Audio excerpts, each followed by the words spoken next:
right. I can also change your name myself. Oh, here. Sorry. I think I found it. What's my Sup, name again? Scary? Hello. Scary night. Alright, you sound hella creepy. No, that's just Finnish, man. Don't be racist. What's my Sup, name again? Scary? Hello. Alright, everybody be on your best behavior because we are live. I'm actually broadcasting this as we speak. How's that? Scary. Hello, Huh? internet denizens. I don't think the internet will be saying anything back for now. How are the memes this day? I'm hoping they're fresh. Dank and spicy. No, wrong. Always. Skarain, can you please change your name to Yeah, no problem. your character's name? Yeah. I did it. Oh, Hangar. Or Hangar. Angor. Angor. Hungor. All right. Angor. One, One of those 2, 3, strange 5. Viking letters that's Yeah. pronounced like ooh. I'll just. Oh man, I'm so new to this. I'm kind of Car. the idea that people on the internet can now see me and what I do on my laptop is sort of making me nervous. Ah. Anyhow, Where's the video? How do you do that? let's see.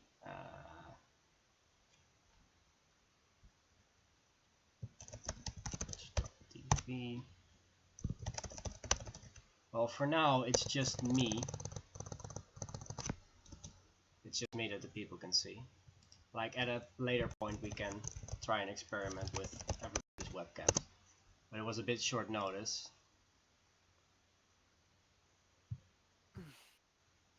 So I didn't end up asking you all if you were comfortable with displaying your mugs on the internet. I don't even own a webcam. There you go. Yeah, So for now, it's just my face and my desktop. just Okay. a voice in the ether. Hello? Do we hear me now? Yes, Yes. totally. Wonderful. How's everyone doing? Oh, I'm doing good. Wonderful. The bar.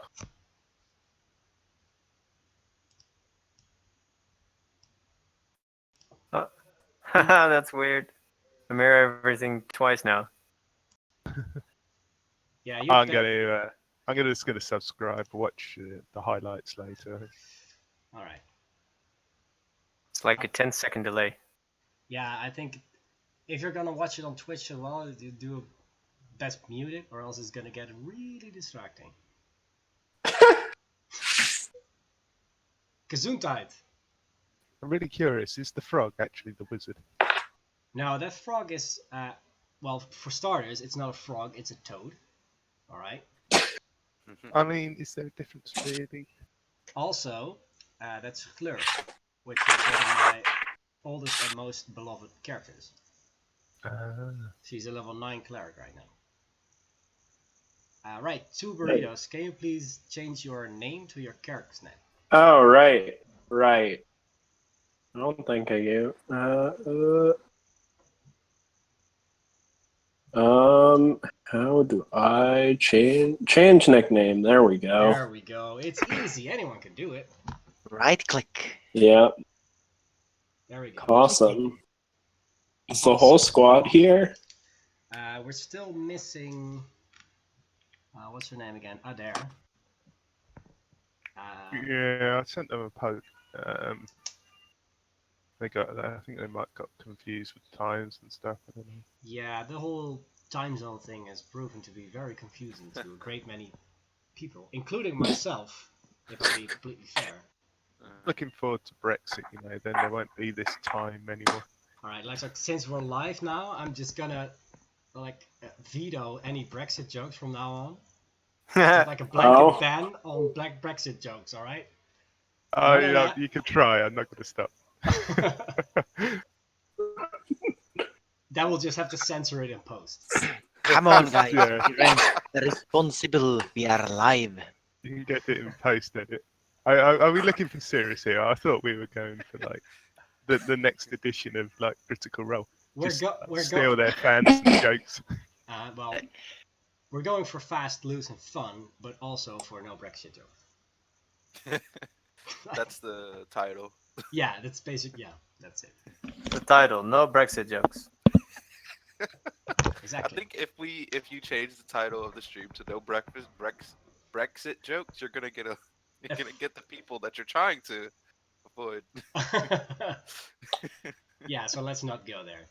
Uh, All right. Can we Or just Sorry, let's continue.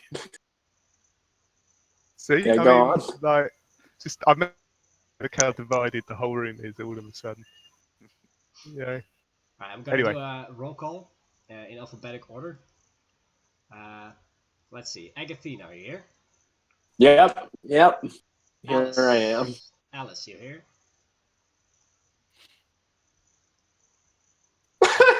Alice, no. Sharp sticks. Alice Sharp. Dublin. All right, we'll wait. Meanwhile, continuing the roll call, Hangar. Angor. Yes. Hangar. I am not going to be able to pronounce that. I really That's like okay. that name. Just don't say hanger, because that's weird. How about Hangar? Angor. So just, you see the tiny little O over the A. Just say the O. Angor. Why not just use an Is it like that? I'm trying to be. Because it's Hunger? cool. All right, it is cool. All right, John. Death Whisper. I mean, yeah, you got my name wrong. It's pronunciation. Is it Jan? You people. I picked it on purpose because I knew you'd have trouble with it. You're killing me. I'm happy however you like. All right, Kirdeth. Here. Did I get that right? Yeah, perfect. Okay, Alice. Hello. There we go. Splendid. Alice. Hello. Hello. All right. If everyone's here, then we can start.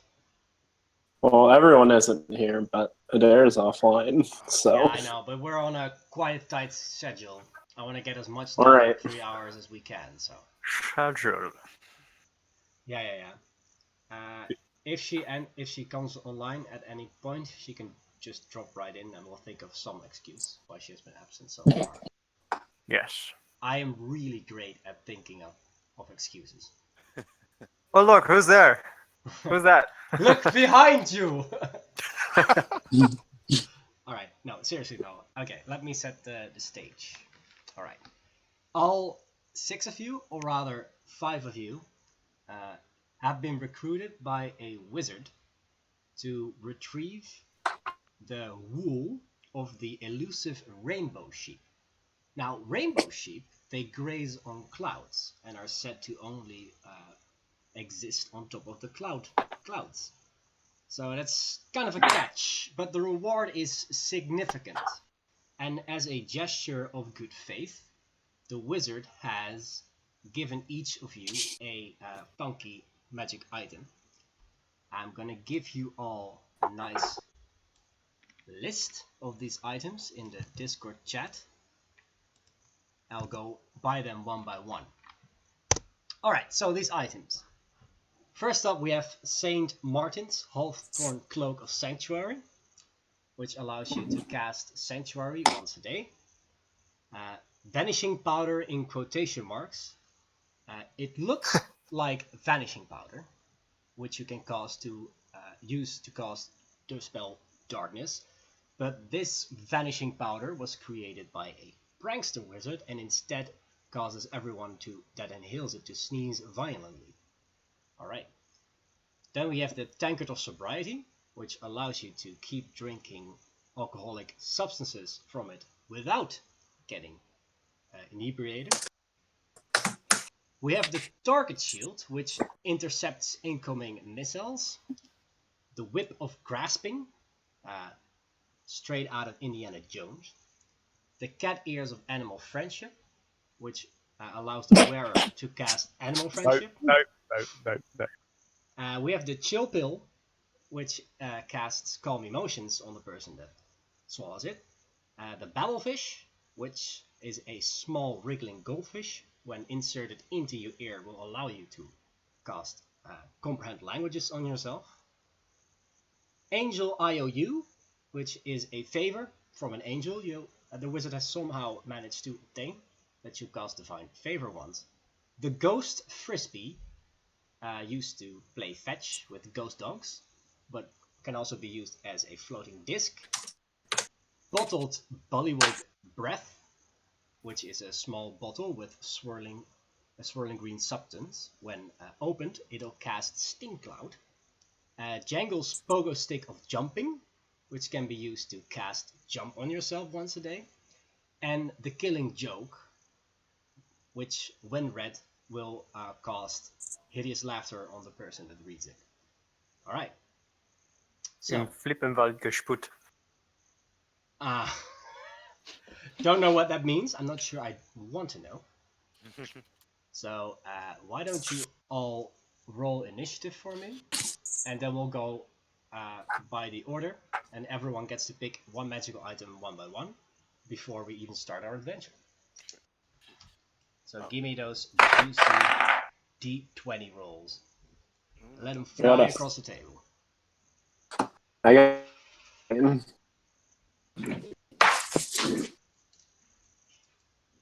Alright. Oh, should I type it in? Yeah, that's actually super smart and convenient. Can't believe I didn't think of that. Type it all out. How many what size dice? I'm sorry? How many what size? I've never rolled initiative. What? Alright. Just one D20.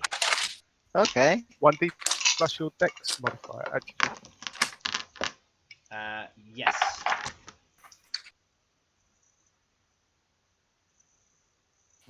Doing great. Yeah, it's always d20 plus dex modifier for initiative to scud in. That's right. Oh, I think some oh get right, I bonuses. have dex. Yeah, baby, you have dex. Yes. Means you're quick. Oh, It's all that about was the a thing that dex. happened. Jesus.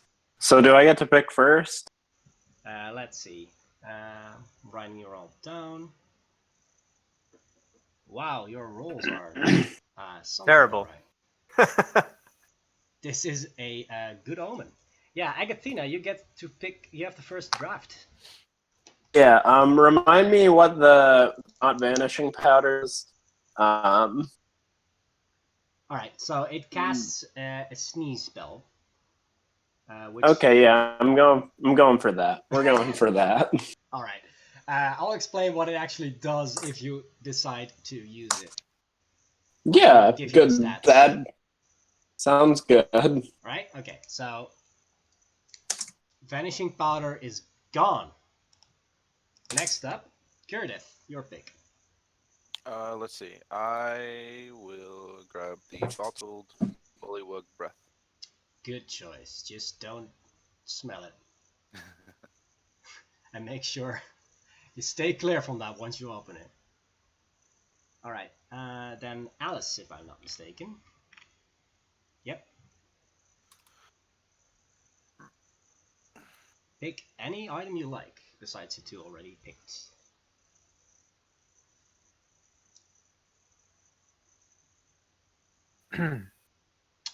Alice.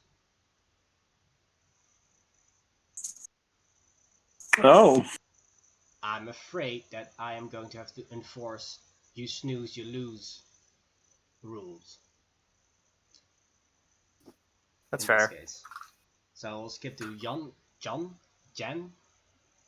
Jennifer now. The Angel IOU. Tell me more about that. It allows you to cast the spell Divine Favor once. So a Death Knight who can use holy spells. Yeah, that sounds in my ballpark. Right. Take the Angel IOU. Yeah. All right. Last or not last? Oh, these numbers, man. Always. Did I just skip over Kirdeath? Is that a thing I No. did? You got me. Alright, in that case, Hungar. Yes. Yes. Oh, I want the target shield. Yeah, Alright, take it. It's yours. I have it. Alright, Alice, you here now? Yeah. I want the cat ears. Yes! Yeah. Alright, great. So I hopefully- taken them and put on my halfling head. Oh, I look. you look adorable. I presume. Alright, so let me Half draw my sword and then put it away. summon the map. There we go. Is this gonna work? I hoped it would like actually display it as an image, as an attachment. Anyhow, after a few days of traveling, you arrive at the village of Ferintosh. I will briefly go over the most remarkable details about this quaint village. There is about 5 elements that stand out to you.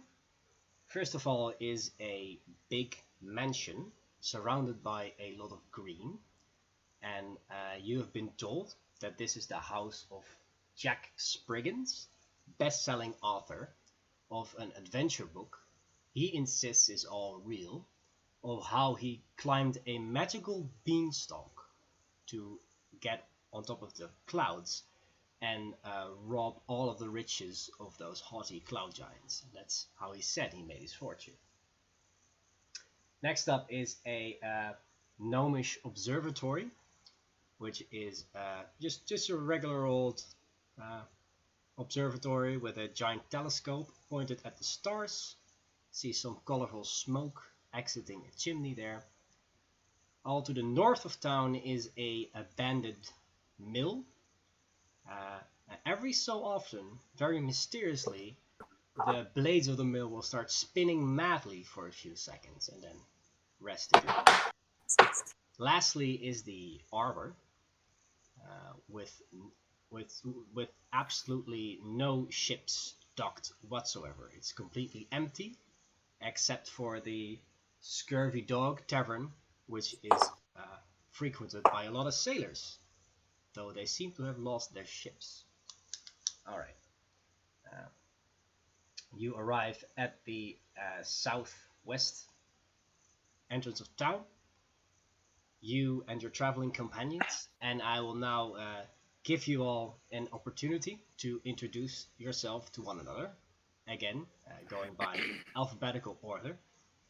Agathina, why don't you give us a short introduction of your character? Sure. This is like an out of character description, I assume. Yes. Yeah. So I'm playing a green tiefling witch. The witch is like a homebrew class I found online.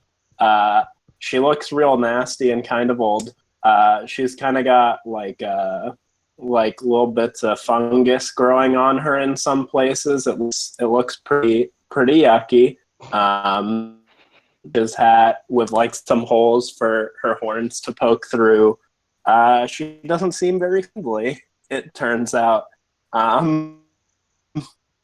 Yeah. Yep, that's my rundown. Delightful. Alice. Yeah. I'm playing a halfling male. They have nice brown sideburns and a small goatee.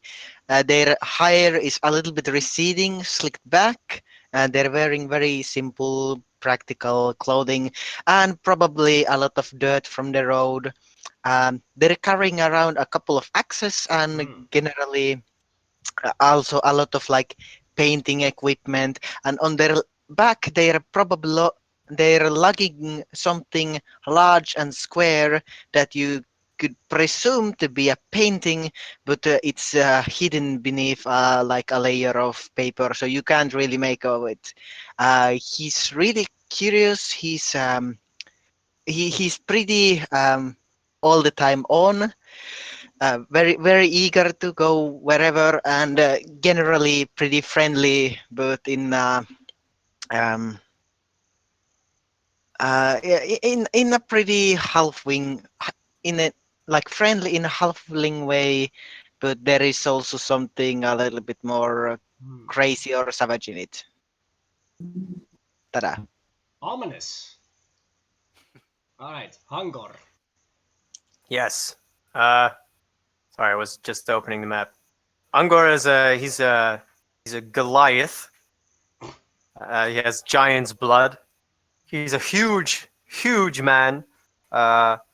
With like he's got a huge drum on his back, and he's carrying a great axe over his shoulder, and he looks very he looks, you know, his expression is one of simple determination, and he looks like an outdoorsy type, and he's wearing a breastplate and over a simple clothing, and he looks like he comes from a humble humble background, but he has this inspiring air about him, and that's Angor Storox. Gotta love those inspiring airs. Yeah. It sounds like a brand of perfume. Right. All right, John. Let you off the hook now and say yarn. Yawn. All right, got it. So he is Death Knight, long white hair, wearing blue armor, big, vicious looking pole arm the works. So pretty cool guy. Clearly you look at him and you know he had a heroic past, and yet now he is what he is. And obviously he's going to be the edgelord of the campaign. You get that impression of him as well. We get the impression that he is an edgelord. I'm going to put it out there. I'm going to own it. Just keep him away from edges, huh? Do he look like a rock star? No, sort of like he's tormented by the pain and the loss of a million years of sadness. One of those, huh? Hello. Hello. Hey. Did I mention as well? He's probably does slam poetry as well. So it's What race is he? Oh, half elf. Yeah, probably should. Okay, good. Half elf. Yeah. All right, welcome, Adair. Hi. Hi. Can you change your name to the name of your character, please? Oh, how do I do that? Right-click your name and change nickname. Yes. That's the. Yes. There is no right click. This isn't a computer. This is a phone. All right. Okay. If you Niels, do you know? Does Niels know? Give me a second. I got this. I can do it. Click your name or open it and click the buttons, and that way I think. And else I can just assume direct control and do it myself. If you just type out that. Assuming direct control. Direct rule from London. Resistance is futile. Control shall be assimilated. Well, I prefer not to. I want to give you guys your space. So. Yeah. Hold on. I mean, I've won over. I say up with the dictator, to be honest. All right. Enough of your dissent. Gareth, can we get your description in the meantime, please?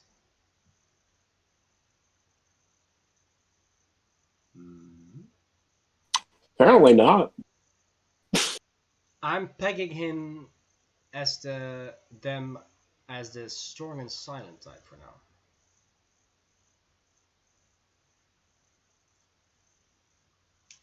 Ah. Right. Is that? How am I gonna pronounce it? Am I allowed to just say Arya? Yeah, it's Arya. All right, great. Arya, can you give us a brief physical description of your character, please? Out of character. Yes. Sure. I actually have some pictures if you guys want. Oh. But Link away. Yeah, just jump. so how do I do that in the general chat? Yeah, just drag it into the chat and release it. I think that's how these things work nowadays. In the meantime, about sharing in the general chat, I tried opening the map, but it doesn't. It doesn't Open work. it with paint. Yeah, I Yeah. downloaded it and opened it with Paint, and it worked for me. I'll try that. Hmm. Thanks. I just, Paint is like the best program ever, really. Isn't it? Hey, there we go. Do she also have the crown? No, she does not. Okay. Not yet, anyway. No, no. Oh, she need to go up and select an item, I think. Oh yeah. Let me scroll up and do the item dump again. All right. So your fellow adventurers all got to pick a fancy magic item out of this list. I'm just gonna remove the ones that were already picked. Let's see. Target shield has been picked. That's a lot. That's a lot of pictures. It's only 4. I can only count to 5, so that's a lot to me. One of them might actually be me. Yeah, one of them is somebody named Jan. Yeah, I'm the one with the dress. The ugly one. Long one, Got it. Well, mine's all the. Right, so you get to pick a magic item from this list. The Cloak of Sanctuary lets you cast Sanctuary once a day. The Tankard of Sobriety lets you drink alcoholic beverage from it without getting inebriated. Whip of Grasping is very good at grasping things. Chill Pill lets you cast Calm Emotions when swallowing it. The Babblefish allows you to understand any language briefly when you insert a little goldfish into your ear. The Ghost Frisbee lets you cast Floating Disc for a while. The Pogo Stick of Jumping lets you cast Jump once a day. And the Killing Joke will cast Hideous Laughter on whoever reads it or gets read it out loud. So, pick any item you like.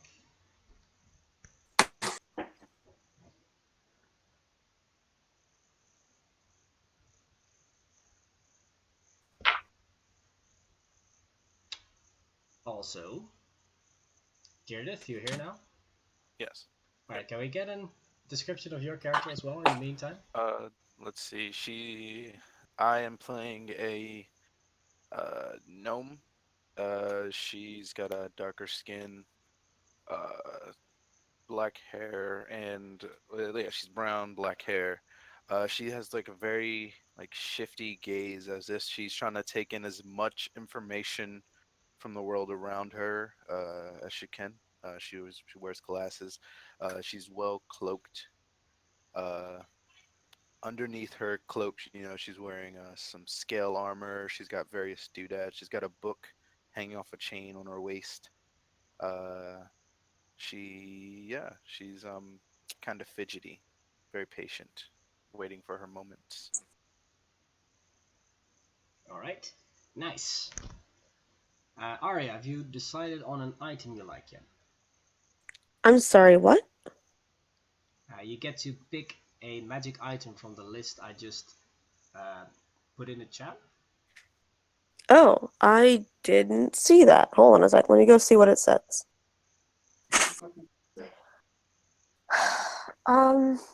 Maybe. I don't.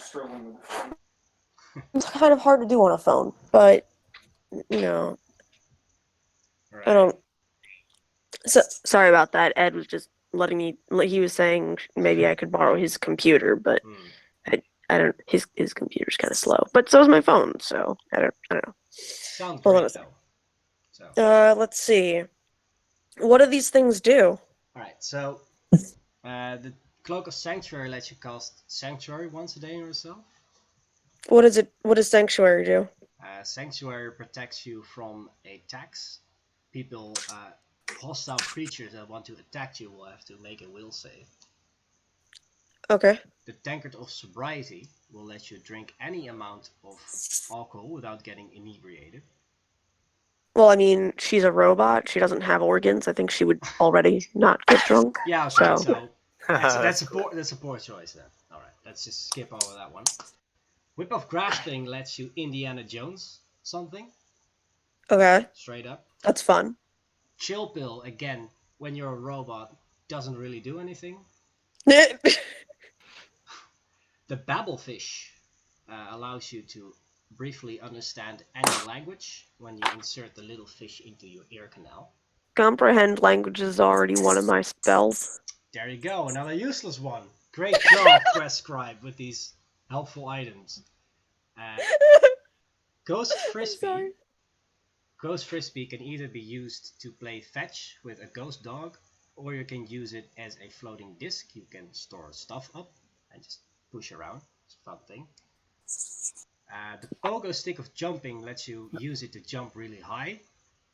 Sadly, it doesn't protect you from falling down, so be careful with that one. Okay. And the Killing Joke will send anyone who reads it or hears it into a maniacal fit of laughter. I'm gonna go with the first thing, the sanctuary, because I feel. I mean, the whip sounds like the most fun because I fucking love Indiana Jones. Oh, I'm sorry, man. But I forgot I shouldn't curse because stream. My bad. But anyways, but I feel like character-wise, that one makes the most sense to like how she would get it, because she's a porcelain doll, so maybe her wizard was like, here to protect you. Here's a cloak of so. All right. That's super creepy. It is super creepy, but also kind of interesting. All right, just add it to your inventory. Okay. Hold on 1 second. I gotta find, because Ed said he would print out a character sheet. Hold on a second. Ed, can I have the character sheet? Did you print that out? Printed out and then left it at work. You left it at work? Oh no! Uh, That's no good. Look, I wrote everything down on a lined paper, so it's fine. It's not ideal, but it'll work. It's fine. Let's just get to playing. Maybe you don't even need a character sheet. We'll see. Yeah. I was gonna write that down in my inventory, but I'll deal with it tomorrow. It's fine. All right. So, I'll give you another description of the town, and I'll summon it on my computer as well.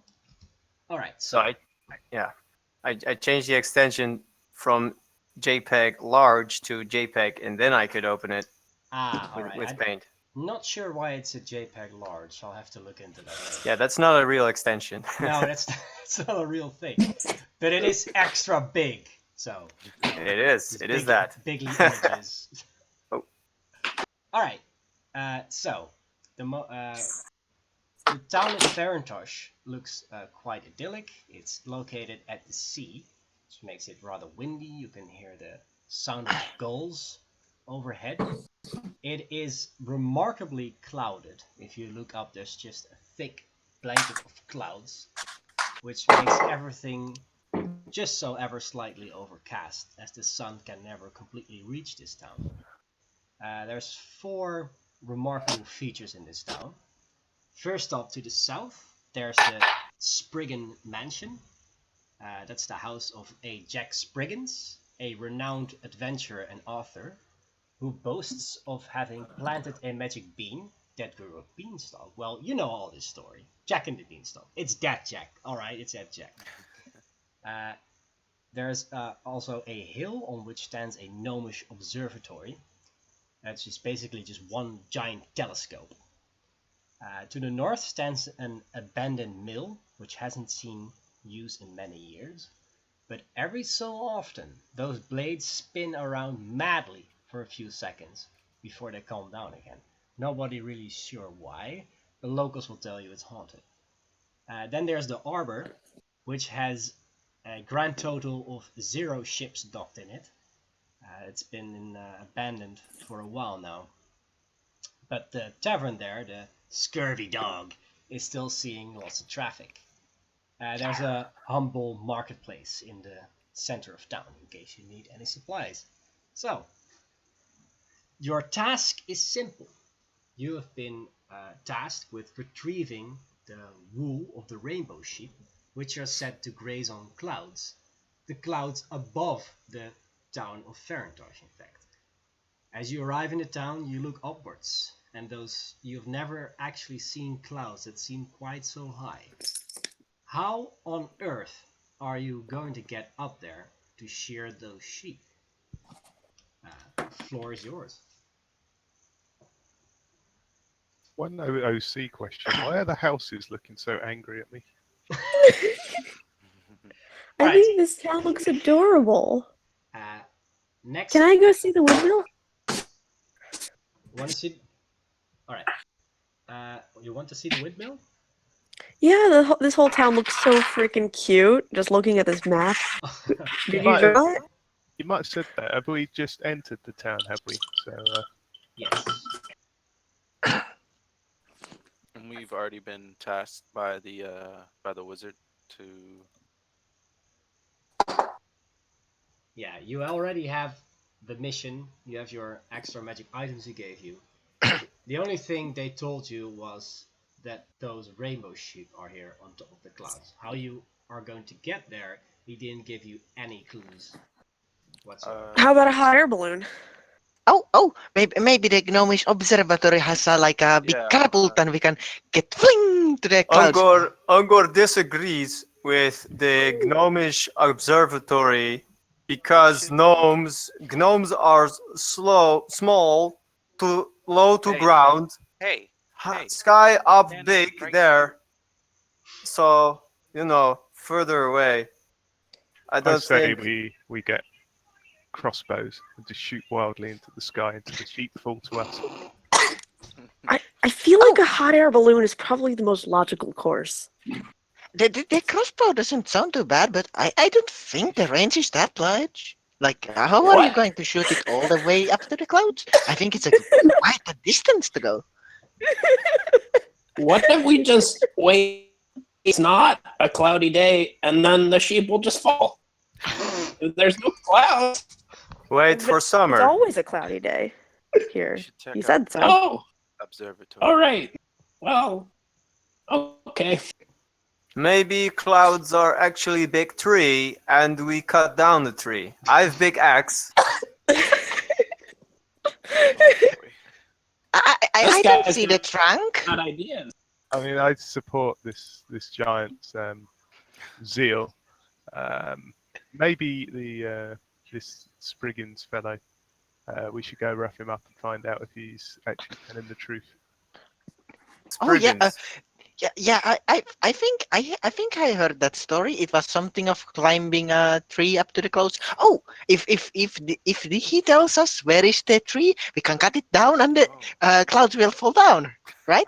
No? Yes, I suspect he's. I like this idea. I suspect he's a liar, but we can ask him. Okay, So we can go. We go to Big House. All right. Let's do it. Yes. All right, so I take it you decide to head to the Spriggans mansion. Yep. All right. Okay. Sure. As you head towards the Spriggans mansion, you notice that a party of sorts is happening there.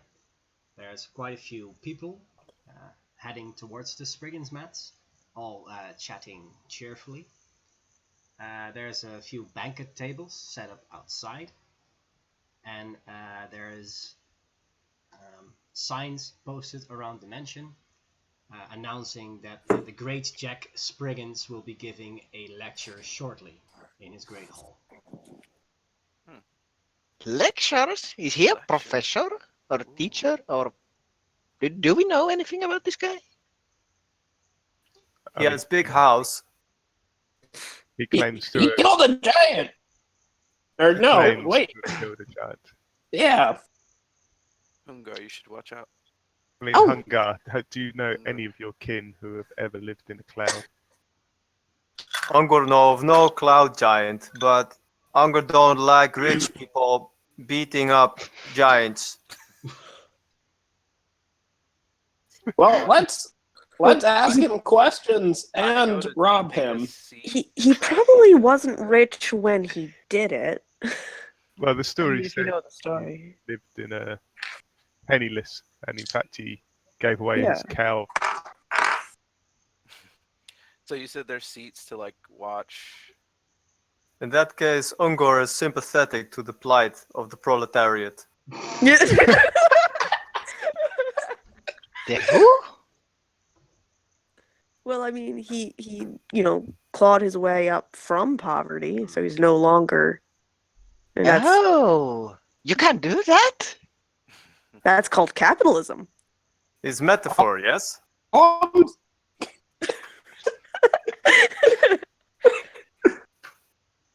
well, do we want to know where he? Wait, it's like wealthy people nearby.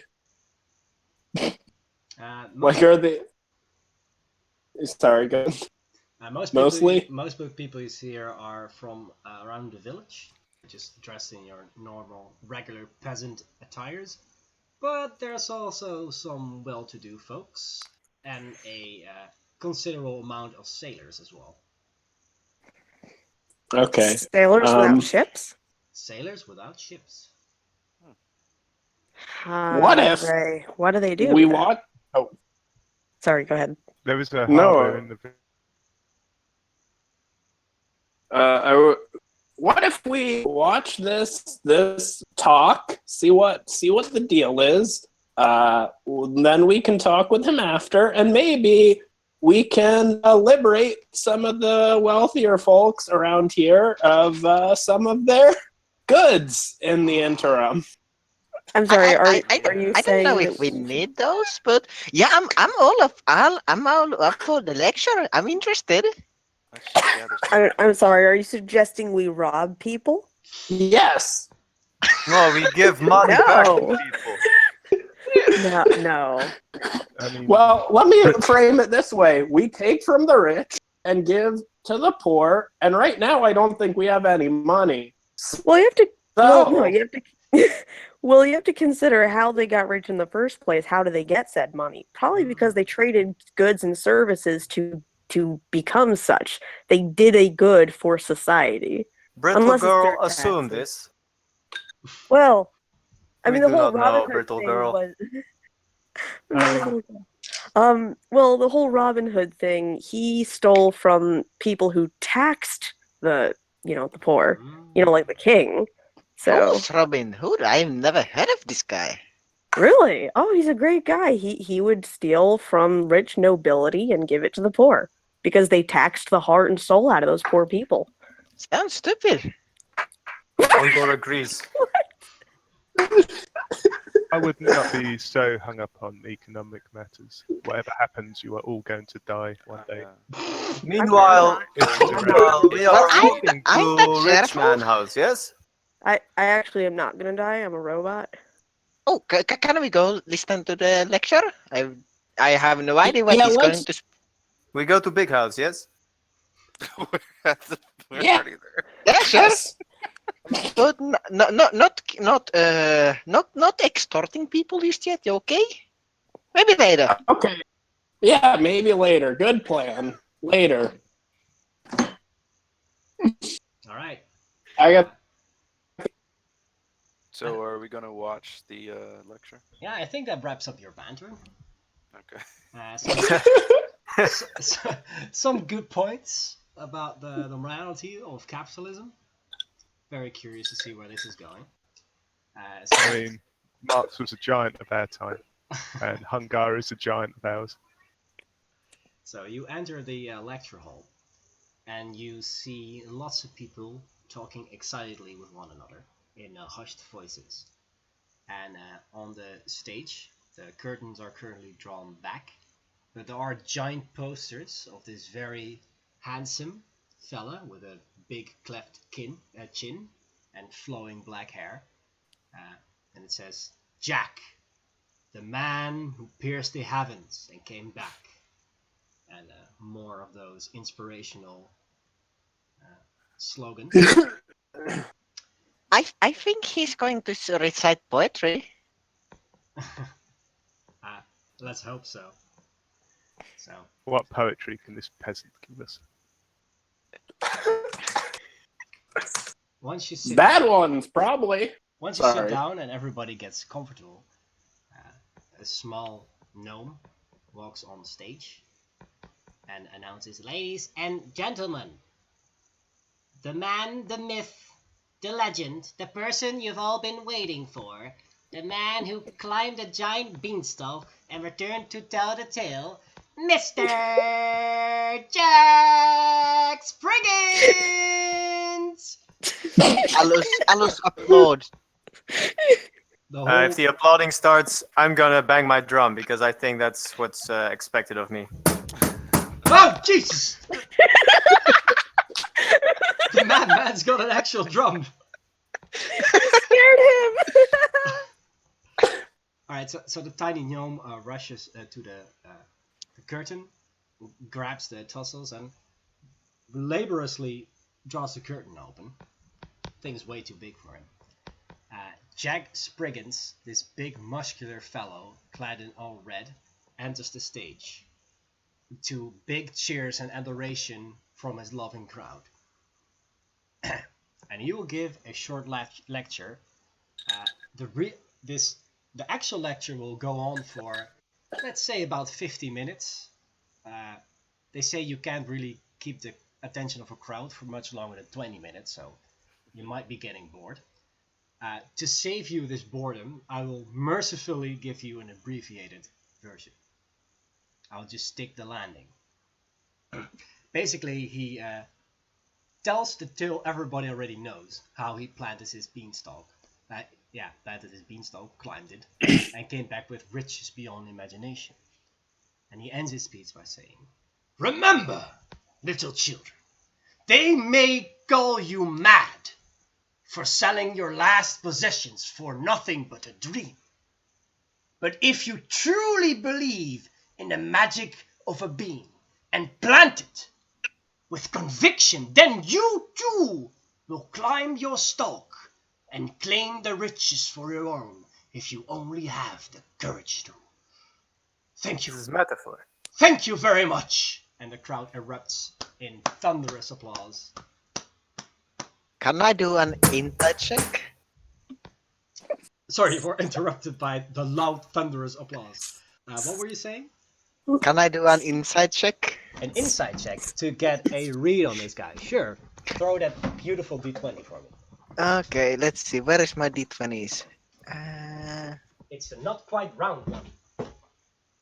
13. Alright. No modifiers.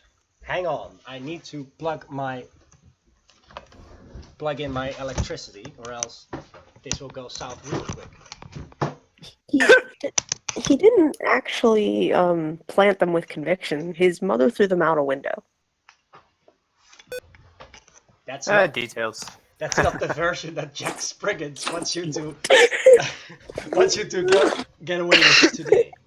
Right, so insight check 13. Yep. Alright. Time for my secret roll of my own. Oh, you know what? I just realized he probably has the golden goose. Alright, you get the read you get on this guy is that this is a very carefully constructed talk that this Jack has delivered hundreds and hundreds of times. And you cannot really pin down whether it is true or whether it is false. You just know that this is a carefully structured monologue. Alus is going to say in a low voice, "Man, that sounds repetitive. How many times you have said that?" Probably a lot. Seems kind of bullshit. Does this dude like sell beans or something? He doesn't sell beans, but I'll tell you what he does sell. He's selling. The curtain opens again, and Jack sits behind his table, behind big stacks of books, and he is signing them. And a big line in front of this book signing starts to form. Well, I guess we gotta get in line if we want to talk with this dude. But he seems like a douche. Just throwing that one out there. Ungor, get in line. Alus watches Ungor getting line, but doesn't follow. Yeah, I try wouldn't- behind Ungor. I want to ask him where he got the beans. I just have to get in line. Yeah. Agathena gets in line. If Ungor, get in line, but Ungor very big, maybe clumsy. Push away a couple of people. We use Ungor as a plow to get to the front of the line. while we're in the line, it would make sense for someone who lights the fingers go and have a look around the house. Okay, one at a time, because that was a whole lot to process. Are you saying you want to cut in line? We're gonna try. I want to look clumsy as I push away people, but just because I'm moving and big, and make no overt moves, but just be very big, and if people look around, I want to look very big and intimidating. Well, you said one of the magic words, intimidate. So why don't you roll me a intimidate check? Please look out. I am very big. That's 14. 14. All right. Okay. So some Including That is modifiers? just amazing. some smaller guests, say maybe an odd halfling and a few humans, they sort of awkwardly slide out of the way, looking nervous. But those tough and tumbling, rough and tumbling sailors, they've been around. They're not moving. So you advance a little in line, but you're still stuck behind those who have more steelier conviction. I'm okay with this. One or two of you to look around the house. I can even set up a disruption with handguard here. But, Oh, I can do that. Or we could just wait our turn. Like decent people. Like decent Oh, look. people. I'm going to live forever, so I can wait. But if you Yeah, guys- I'll wait. So, Who's Let's coming sing with me? Let's sing a song while we wait in line. Waiting in line. that's the song. Oh, Waiting. I wrote song myself. Oh, Arya. While this is happening, Agathena heads for the house. all right. I Okay, so- heard someone say my name. What happened? Are you gonna join in with this song? Oh gosh. You want sing song too? Yes, Brittle Girl. Waiting. Would it please you, sir? No. This is out of character. Okay. Well, no. In character, if you wanted me to sing, I would. My in character voice and my out of character voice are going to be very different. You'll see the tone. Ooh. All right. Okay, so I need whoever wants to sneak off. Give me a show of hands. Well, not hands, but voice. Wait, what am I rolling? Nothing yet. I just need to know who stays in line and who sneaks off for now. I'm going in the house. All right. So it's just you on your own then, or? Yes. Alus is staying seated. He has pulled a sketchbook and he is not in the line. He's just doodling away something. All right. Can I whisper some edgy stuff into the people in front of us in the line? Try and get them to go away.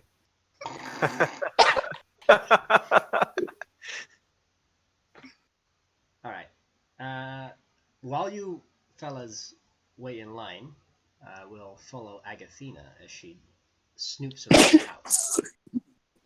So, how do you want to approach this? Do you want to remain unseen, or are you just barging? Are you gonna ask someone for directions?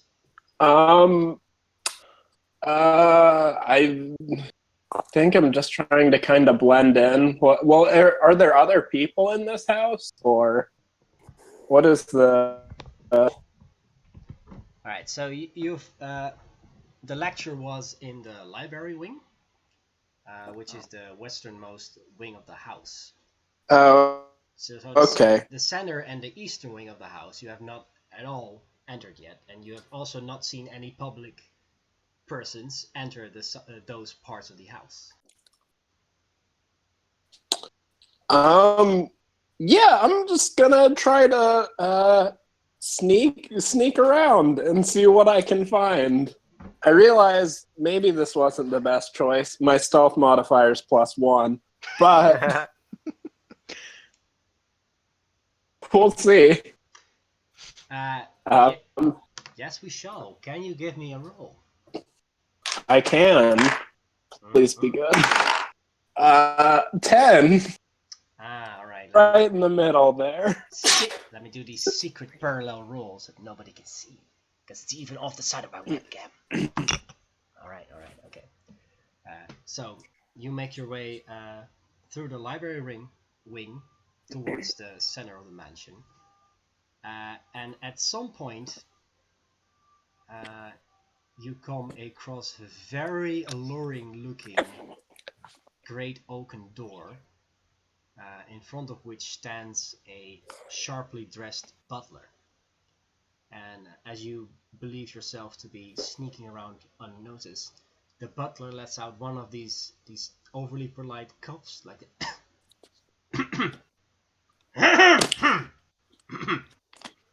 Oh, hi! I'd stop trying to sneak around. Are you lost? And I was hoping to figure out what's behind. You cut out there for a moment. Oh, sorry. I was hoping to figure out what's behind that door. That one. There. That would be Mr. Spriggan's private quarters. I'm afraid you cannot be allowed entry there. Oh. Really didn't have a great plan for that. Are you sure? Mm-hmm. Let me mention to y'all, my charisma was 8, so this really was not the best. Are you lost? I think you want it. Yeah. Where is? I wanted to look around the house. I'm looking to get one like, and I just wanted to see what some of the nicer rooms looked like. Is this current room not to your liking? Well, I want to see all of them, you know? I'm afraid I cannot allow for that, madam. Ask for a tour. You don't give tours? No. Sorry. The master is a very private person. Very exclusive. Oh yeah, so private that he holds like these giant things in his house where people have to come in and listen to him. Well, usually people don't sneak off. I mean, come on. Was Arya with Agafi? I don't think she was. No, I think I was just in line. I'm still in line. commenting Okay. out of character about the situation. So that's Yeah. my take. Yeah, I am. All right. No, you will definitely hear a difference in voice if I'm in character. All right, Agathina. Okay. How are you gonna resolve this? Yeah. How am I going to resolve this? I'm going to walk really close to the butler, like right up to him, and then cast Detect Magic. All right. So if there is anything within 30 feet of me that is magical, unless these doors are 3 feet thick, I would have some inclination of if there's magic stuff inside. You do not sense any magic straight in front of you coming through the doors. However, there is a mirror in this room that is enchanted with illusion magic. Ooh. Okay. Cool. Leaves. I think this is going nowhere. But I'll report back to the team. Unless there's other areas that I can explore that are noteworthy. Actually, on my way out, do I see like anything valuable that I can just like pocket? Well, certainly there's, let's say, gold chandeliers. There's books everywhere, of course. Books can be quite valuable. Tasteful rugs, portraits, paintings. Yeah, sure. These are all kind of big. Yeah, I'm gonna like grab a couple books conspicuously. You inconspicuously. Maybe that's a sleight of hand check. Exactly. Yeah, it is. Yeah. Let's see. May I remind you that this butler is keenly Oh observing. no, I mean, oh yeah, sorry. I mean, like as I'm leaving, Ah, I guess there's area not right here. okay. Just show us those sleight of hand skills of yours. I'm curious. Yeah, sure. Okay, cool. Oh hell yeah, nat 20. What? Get fucked. Oh wow. All right. Okay. I'll let you. I don't know if I trust you. I did. I'll take a picture if I Okay. need. Yeah.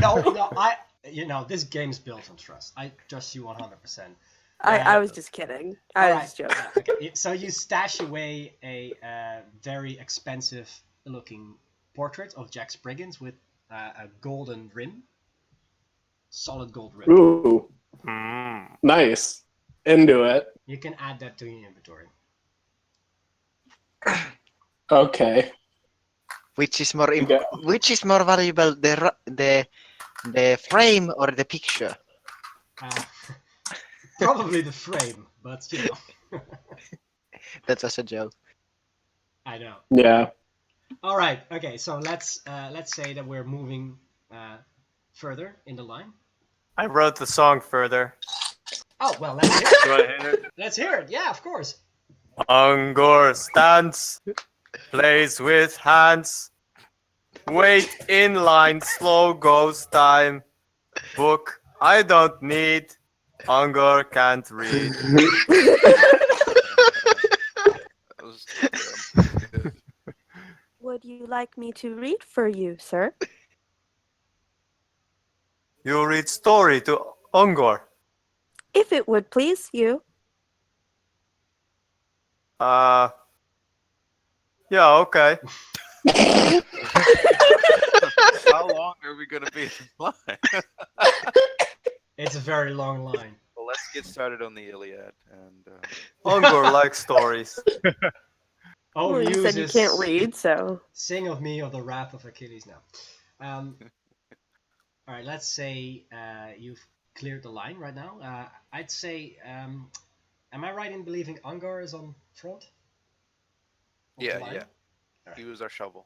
Yeah, he used the shovel. So, okay, so Angar Yeah, arrives. yeah, I'm doing. Yeah, to lean over to whisper in the ears of a couple of people in front of us. Oh no, we're in front now. Yeah, but I want to know what he whispered anyway. I mean, I'm curious what kind of emo stuff you got for us. I'm just gonna go in and just like, hey, you've got one life, and you're gonna spend it in this line. This is 1,000 seconds of your life ticking away. Do you hear that sound? That's the sound of you dying 1 second at a time, and you're in a line. Oh my Talk God. to this douchebag. Why don't you just That's so dark. enjoy the sun? All right, okay. Roll me a persuasion check on that one. I'm actually sad now. Yeah, that was Just- sad. just You made FYI. everyone sad. Good. That's my intention. Did you say persuasion? Because Yes. I was kind of, yeah. Okay. Actually, I'm better at persuasion, but I was going for intimidation. Oh, I got a persuasion vibe because you were like trying to. No, okay. You can choose either. It's actually identical. Doesn't matter. So we got 14 and it's 50, 60, 17. No, that's not bad at all. All right, okay. The person in front of you, let's say it's a dwarf sailor, doesn't seem impressed by your monologue, and he says, "Well, I know me life is ticking away.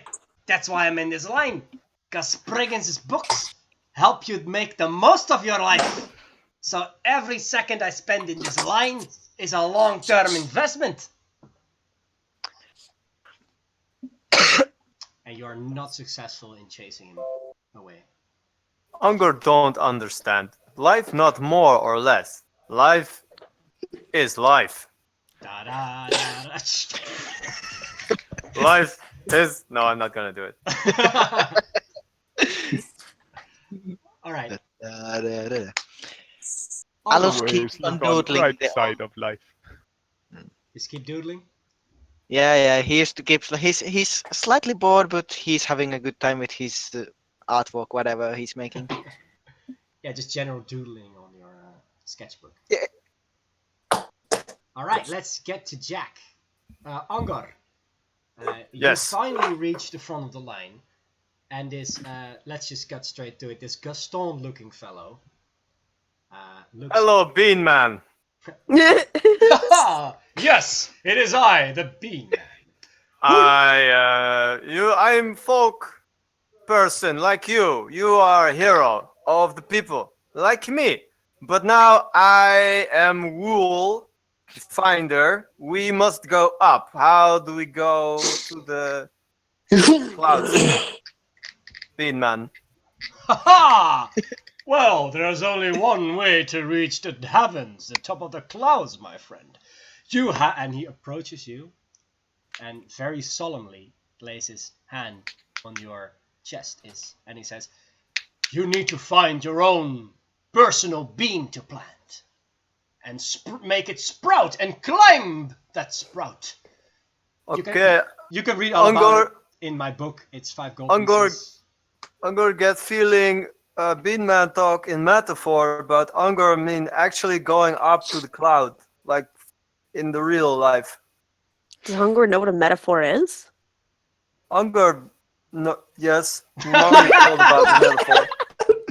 Can It's I, important for skulls. insight check whether Hunger knows what metaphor is? Certainly. No, I'm only kidding. I trust him. Look at him. He's a solid man. All right. So Um, his books are just loose on the table. So I Oh, was yeah. in line with Hunger. May I Yes. ask? Of course. Okay.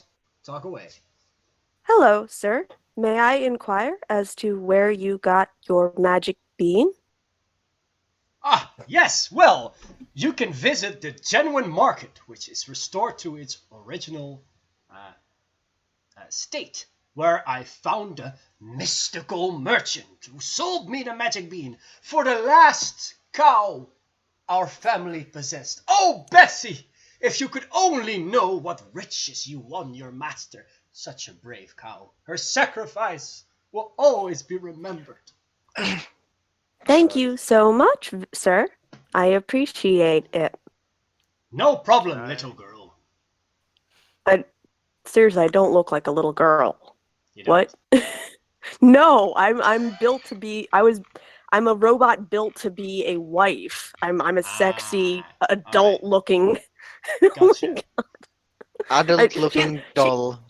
Yes, she's essentially like sex doll brought to life. Then I'll change it to a young woman. Yes, thank you. Can I will. Oh, you go first. Then. Kiridith picks up one of the books and quickly thumbs through it, trying to locate any like prominent information. Do I need to roll for that, or is the book just No, it's self-help fluff, full of Oh. inspirational things. You need all you need to be successful in life, using bean planting metaphors. First thing it says is Yeah, tidy. I clap the book shut and I turn to else and I'm like, we should probably go check out somewhere else. This guy's pretty. It's gonna be pretty fruitless, I'm assuming. I'm gonna ask one more question, actually. Mm-hmm. Sir, you seem so successful. Is it something to do with the magic goose? Magic goose? No, that's another guy. I heard of a goose that lays golden eggs. Yes, I know, but that's the other guy. He's a hack. He made everything up. None of it is true. I can assure you.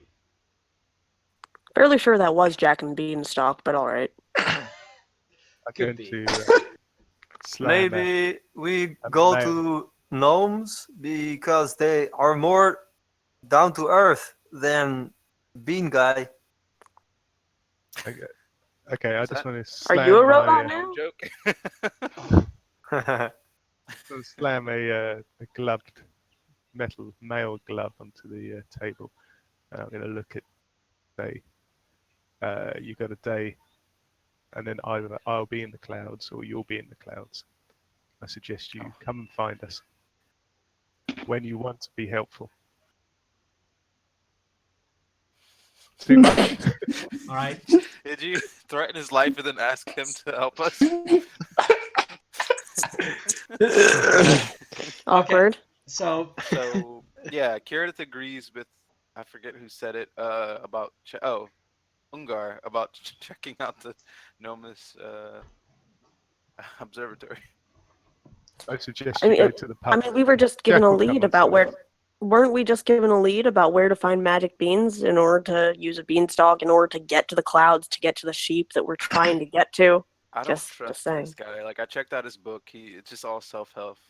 I'm self-help. sure, but there was a original story, and he said that's where to get beans. This So guy's different. This guy's different from the story. That's some All other right, guy. yeah. Unger doesn't believe him. hey, are you going to buy my book or what? What Yeah. is this? I told you, Jack, I'm going to kill you in 24 hours unless you help us. All right, get out of here! Get out of here, you mooks! What is this? Unger leaves, but only because he chose to leave. Yeah. Good choice, I'm buddy. gonna, I'm gonna stick with Ungar and try to head over to the Nomus Observatory. Can I rejoin the group? I assume. Yeah. Alus gets up and joins the people. Meanwhile, he also shows his doodle of a people in line tearing down to each other with savagery with fingers and claws, and there's a cow stampeding over the stage in the back of the doodle. It's a very strange looking art piece. Hey, look! I draw this. Doesn't it look like pretty accurate? I have a look at it and I say, that is not displeasing. Unger likes the colors. It's black and Oh, white. that's. Hey, I can frame for you if you want. Got no tongue Oh for my sharp God. sticks. Nah, it's okay. Maybe later when I have a nice gallery to put it on. But it's easier to carry like this, and I scroll it up and just tuck it under my belt. The life of an artist Okay. is often glorious, if not short. Oh, by the way, there's a big doors in there guarded by his weak little butler friend. That seemed kind of sketchy, and also a magic mirror. I tried to do more investigating, but I'm not. Didn't go super well. So yeah, this dude's sketchy. Do we not like him now? Has general opinion of him changed? Hopefully. I feel like he Unger hasn't think- really done anything. Sorry, go ahead. Sorry, Unger think he's no real hero, like he says. Yeah, same. Yeah. I think he's generally an inoffensive person. I don't think he's really done anything bad. I mean, but I don't really think he's a good guy either. I don't know. He's providing books to people who want them. You know, I mean, if Best-selling they're going author, to be man. suckers, what? I imagine Best-selling Hunger, I was thinking counter-revolutionary, but what I will say to him in character is, Hunger, do you want to check out that door? They couldn't stop the two of us if we decide to storm it. But that would be bad. Wouldn't be. Is there such a thing? Really? Can we really say there's such a thing in a world of beanstalks and death knights? Let's go. No, Unger don't do breaking and entering. Not, it's against the law. I like Hungar. Yeah, me too. He's a good boy. Yeah, he's a good dude. I like him. Alright, so the six of you, having visited Jack Spriggans, having listened to his boring lecture, not having bought his book, by the way, I'm a little upset about that, I have to be honest. Would have been super helpful. And now with all the clues in it. No, okay. To reiterate, we still have the abandoned mill, a gnomish observatory, the abandoned arbor, and the marketplace on the map. Let me just. Did I get that I'm right? gonna go to the Yeah. marketplace. Yeah, I wanted Yeah. to check out the observatory. I'm gonna go to the marketplace to see about those magic beans. See if that works. All right. You really believe in those beats? I'm tagging along. Oh, thank you. All right. So Oh, let me get a too. roll It call works for for marketplace. Alus, Alice, Arya. Aria. Who else is an on? Agathena. Agathena. All the A's, the A team. Yeah, 18. Aw. High five. In that she case, does I'd it. say, I think we should go and see this haunted place. See if it is actually haunted. Would you be a dear and turn my wind-up key? Oh, sure. Where is it? On my back, of course. Oh, that's a fancy looking thing. I don't think I can reach it from down here. Would you mind to kneel down? Okay, I kneel down. I begin to wind it up, assuming I know. If not, I ask. So, which direction? Left, right? Let me think. I believe it's clockwise. Righty-tighty, lefty-loosey. Right. Yeah, Righty-tighty. yes. Universal law of engineering. Righty-tighty. Well, I wind it up. Do I Thank need you to so roll much. something? Oh, you're welcome. You don't have to roll for that. It's trivial thing. Roll a dice once a day, which if we fail, the robot dies. Brittle girl is uptight now, huh? Ha ha! All right. Who's team observatory? Unger is. He wants to go to the gnomes. Kirdith. Curious? She's also a gnome, so she's like, hey, we know what we're doing. Okay, so gnomes or market. I'll go with the market with the others actually. All right. All right, we meet back in the where do we meet? Between. Should probably meet in the market center of the town. All right. We will come back to you then after the gnomes. Yeah. Okay, see ya. Ungar. Bye. Bye. Alus Bye. waves very enthusiastically. Aw. Like very small gnome, and then ginormous Ungar. Walking over to observatory. Nice. All right. Let's go with the market group first. The A team. Plus Jan. This doesn't have an A. I guess the second letter is an A. Anyhow. It's a silent A. You walk to the crowded marketplace. The first thing that catches your eye is a memorial for a certain cow. It's a giant bronze cow, and it says in a golden plate, Bessie, your sacrifice will never be forgotten. There are several stands that sell various types of beans, and also, I mean, I don't know if you've ever been to, say, Paris, but there's always people selling tiny Eiffel Towers. It's a little like this, only they're selling tiny beanstalks. Cool. Very cheap tiny beanstalk memorabilia. Besides those remarkable market stands, there's also just a regular market stand selling fresh produce. There's a stand that sells weaponry and adventuring gear. Yeah, that's basically it. Oh, I'll just repeat once again that the sky is still very thickly overcast with a blanket of clouds. What do you do? So I'm a little confused because it said the Bessie sacrifice thing, but I mean, when selling her, she was still alive. You don't just kill a milk cow. once you buy it. Where did the cow go? Where did the cow go? Well, whatever. But the looks of it, it was a good trade for him. Yeah, clearly. I mean, he's got a mansion now. And a statue. I mean, the story doesn't tell us what happened to the cow, does it? I mean, I'm assuming the merchant has it.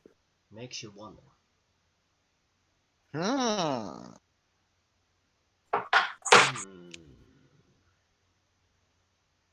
So, want to get some beans? I guess we should.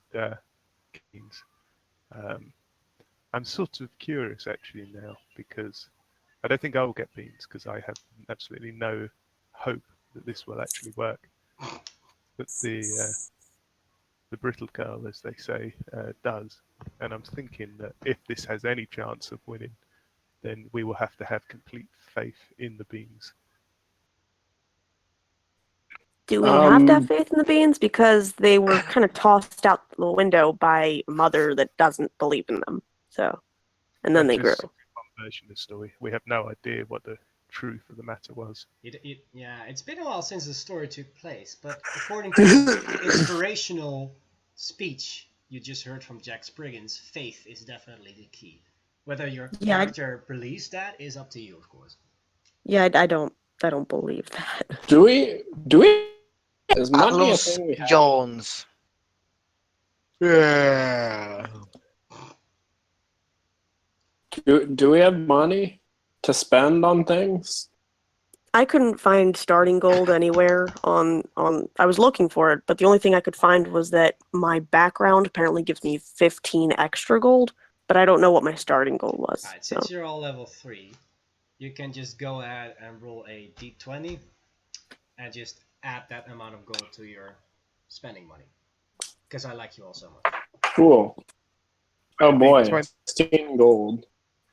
Maybe I'll just take 10. I'm not really a big fan of rolling. I'll just take the middle ground. That's cool. I wish I had. I got 9. Ha, I'm richer than you. Ha. Hey, you live by the dice, you die by the dice. So I don't need gold anyway. does that still include my background gold? Because according to the back, it was like I took entertainer, which it said means 15 more. Yeah, so this on top of that. Okay.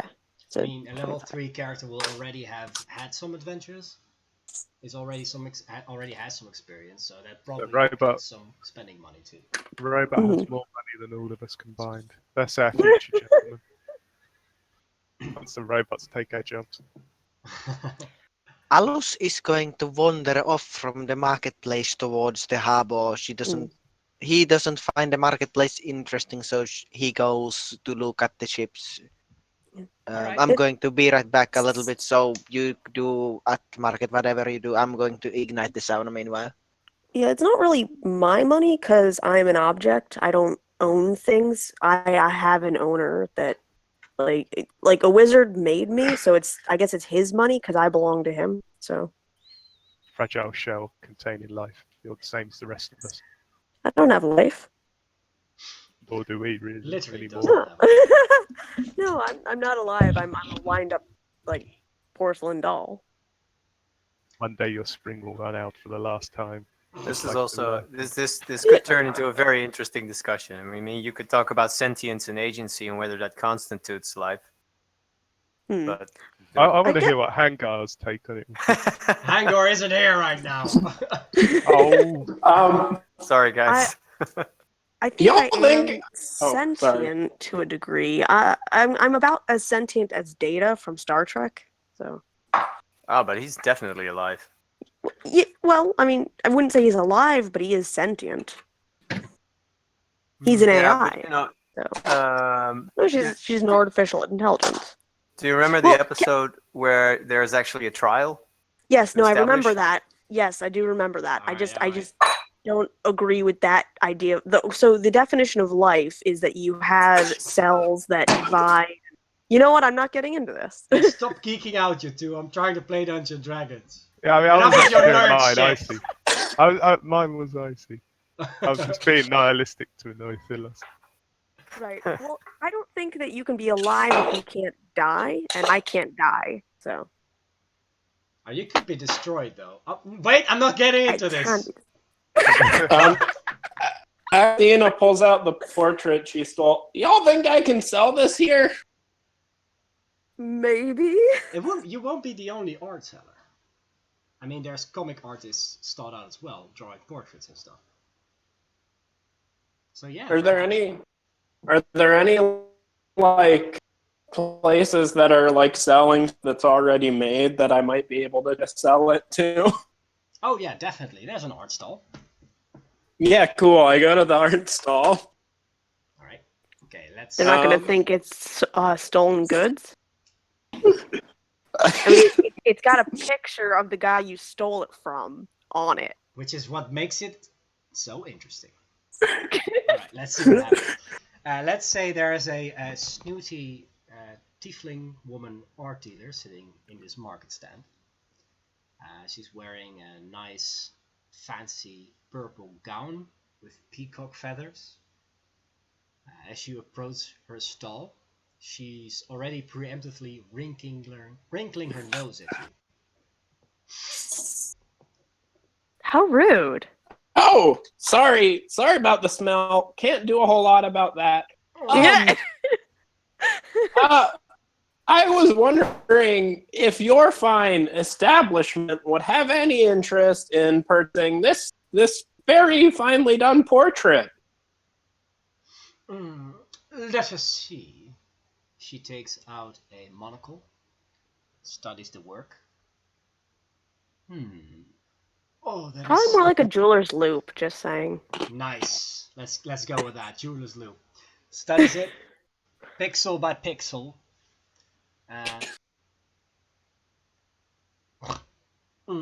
Well, it is a little tacky, but Yeah, for sure. oh, Joe, you agree that it's tacky? But Yeah, I mean it's a gold frame, pretty tacky. Also gold though, so it cuts both ways. I will give you. She studies her nails absent-mindedly. I'll give you 5 gold pieces for the whole thing. I suggest you take it to someone who can melt down the gold. Yeah, that seems a little light. There's a big market for Jack portraits, and this is a pretty good one. A highly oversaturated market, darling. Trust me. Yeah, but this one's better than all. Like, you see those ones? I think my nephew could make some of these, and he's like 8. Preposterous! This is modern, interpretive, impressionist art. Could I just point out something that she wants to give you 5 gold pieces. If you melt down the frame itself, it's going to be a lot more than 5, considering it's a frame made of solid gold. That's true. Just saying. That's smart thinking. So, you're being gypped based. Based on materials alone, you're being gypped. Let alone the. Is the price of gold coins dependent on the material, or is this a fiat currency? Jesus Christ. We don't have to go in. We're going very I'm deep. so Please, sorry. Why do I please keep spare doing me. this? Are we trying to invent Bitcoin? Oh, God, why do I? And then why you do have I to keep- roll for that. You roll to Just create. take it to a Roll for smithy. blockchain. Take it to a smithy. He'll melt down the gold into coins. And you can keep those. That's terrible, though. You're destroying art. Well, You're destroying art. Okay, first of all, it's a picture of Jack. I'm sorry, but that's not really art. That's Second of all, highly you could- subjective. Second of all, you could just remove the picture from the frame Mm-hmm. and then melt down the frame itself for all the gold and jewels in it. But the picture's part of the essence. I mean, the frame. The whole thing. The essence. The essence. Yeah, I'm lady, just I saying think you'll I'm gonna get more pass on money this. for it that way. It's not all Well, about the money. It's about the essence. The 7 voices of my internal monologue are telling me not to sell it to you, so I think I'm gonna pass. Thanks, though. By the way, do you know where I can get any actual magic beans? Not the ones that, again, look like cheap fake operations, Like the real stuff? Try the bean stand, darling. Yeah, that's what the advice I was asking not to get. If you Okay. if you believe hard enough, any bean can become a magic bean. Why are you not selling her the painting? You stole it after all. It would be 5 gold more than you would have otherwise. That was IC, by the way. Yeah, I guess that's true. I mean, but can I But it'd get be more more- later? It would be more money if you just melted it down because there's more than 5 gold pieces worth of gold in that. But you expended no energy to get it. It would be 5 gold more than. He stole that fair and square. Wait, that okay, took wait, effort. Wait. Did Mr. Death Whisper just admit in character that they stole No, the I'm painting? just saying it out loud. I'm watching you. I think just take the money and get on with your life. Enjoy the 5 gold pieces. So I guess. But it's a net loss. How's it net loss? How about this? Because he's got more than 5 gold coins worth of gold in that frame. Do you know how much gold is in that frame?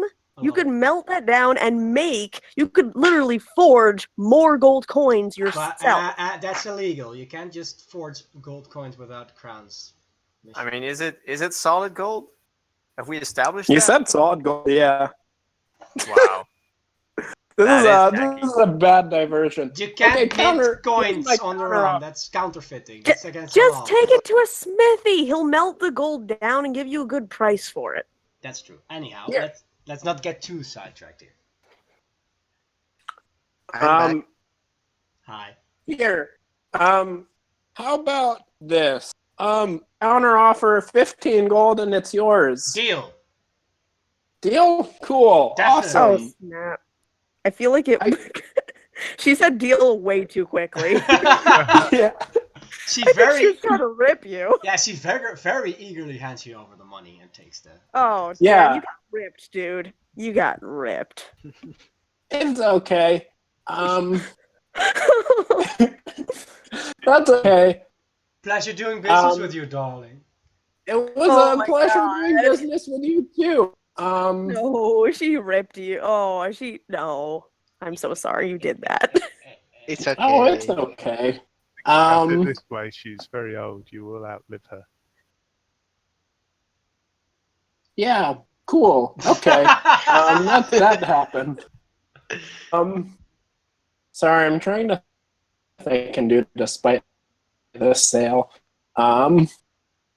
No, I probably shouldn't set this stall on fire. Okay. Yeah. No, okay, so I'm gonna just put a pin in this market.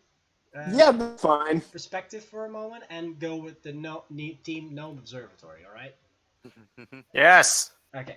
Team Gnome Observatory. You both present, right? Yes. Okay, so it's a small hike up the mountain. But I have a song again. Great, let's hear it. Little people looking up at the pointy moon. Clouds are in the way, so now what do they do? That was really good, Hungar. But it's good that we're here. You took most of the time for travel to write that, and Are you proud of me? I'm eternally proud and grateful. Do you want I to? wrote one for you as well. Oh, yep.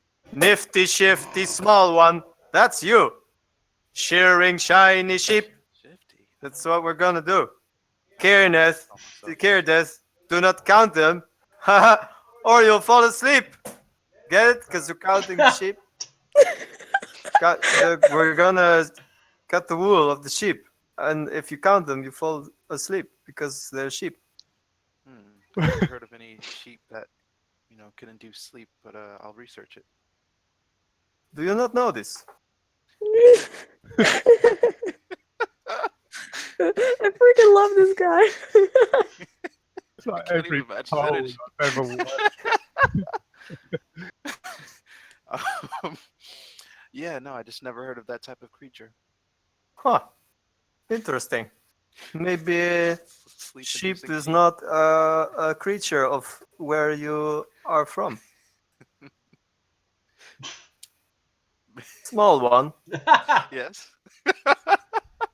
Do you think the other small ones will be able to help? I hope so. I hope so too. All right. So as you ascend the mountain, chatting away, you will hear and see a small explosion near the observatory, and pinkish smoke erupting from the small building. Ungar, we should hurry. Yes, there might be danger. Yeah, somebody could be hurt. Get on my back, small one. I run faster. Yeah, I just scamper up. Go now! I try to pick him up and put him on my neck. Do you allow it? Yeah, no, sure, yeah. Great. I feel like I couldn't stop. I agreed. Okay, so you race up the mountain, and from the smoke you see a gnome with a big bush of green hair, giant goggles, erupt from the smoke, coughing. So, oh, Nelly! Oh. You are cooking. I yell at the same time, I guess. Are you okay, sir? Ow! Ah! Are you okay, sir? Oh! Hey! Hello, visitors! Hello! Oh, this is a bad time. A lot of explosions. Another one behind him. Oh! Crickety, crickety, jimmity, snicket. We come back later. Hang on. No, you can help me put the fire out. Come on, big one. I hop down off Ungar. Okay. Okay, I follow you. Okay, so he beckons you to come in. To go into the explosions? Yes. Okay. He takes a fire extinguisher and starts blowing out the colorful fire. Do I see any other fire extinguishers? Yes. Okay. I could have grabbed one. I'm Well, assuming is now I'm Ungar wondering able when it to was invented. What? Now I'm wondering when the fire extinguisher was invented. Gnomes invented it in the Middle Ages. Yeah, those are pretty is nifty. Ungar like small enough to fit inside here? Oh, that's a good point. You might have to go on all fours to fit through a gnome-sized entry. Yeah, I'm about 7 feet. Ooh, yeah, that's a tough call. Is it like a bigger than gnomish size observatory, or is it like a definitely a gnomish size observatory? For the sake of comedy, I'm going to say that it is a gnomish-sized observatory. Gnomish size? Gnomish-sized, yes. Okay. I come in and help you. Oh god. I turn around. I tell him to pause. I'm like, Ungar, wait. Be very careful. This place looks. Is it nice? Nice is one way to put it. If you like science stuff. Yes. Then I think it's very nice. Just imagine. This place. It's had some explosions, though. So. Yeah, it's not exactly safe, but it is a mad gnome science laboratory, basically. Ungar, wait. There appears to be a lot of very expensive and intensive scientific things about. And, yeah. Very breakable things. Yes. Be careful. Okay. I try not to break the things. I believe in you, big guy. I will break the fire. I try to push through the door to go to the explosions and try to I don't know, punch them or something. Yep. I grab a fire extinguisher and try to assist the bearded gnome. All right, so Ongar, you can squeeze through, but it is very tiny in here. It's gonna be very hard to walk around without knocking anything over. But if you're careful, just allow it. With a few. Okay, I'll crawl. You crawl, yeah. Stay on. Yeah. You can't stand up straight in here. That's a given. Yeah. So I'm prone now. Yes. Definitely. Yes. All right. So after some trouble, you and the gnome managed to put out the fire. What's that? Someone. Who's Oh, doing that? sorry. Yeah. Just, if you mess around with spoons and bowls and or chips or crisps or anything, just kindly. Yeah, I'll mute myself. Sorry. Thanks. Sorry. Just for future reference. All right. So after you put out the fire, he explains. All right. Okay. So fire elementals, no go. Terrible idea. They can't be safely controlled. Oy, oy, oy. Anyhow, what can I do for you? We want to go up. Yeah, what he said basically, but met more. All right. So We've been tasked with getting to the cloud that stays above this town. Do you think you could help us, sir? so you want to fly as well? That's always been my dream. Sure, All right. Okay. that'll work. Check this out. All right. There's still no. It'll be fun. Okay. So he leads you to his prized experiment, from which the explosions also came. Clears off some rubble, and he shows you a basket and a balloon. Basically, he shows you a prototype of a hot air balloon. But he explains, I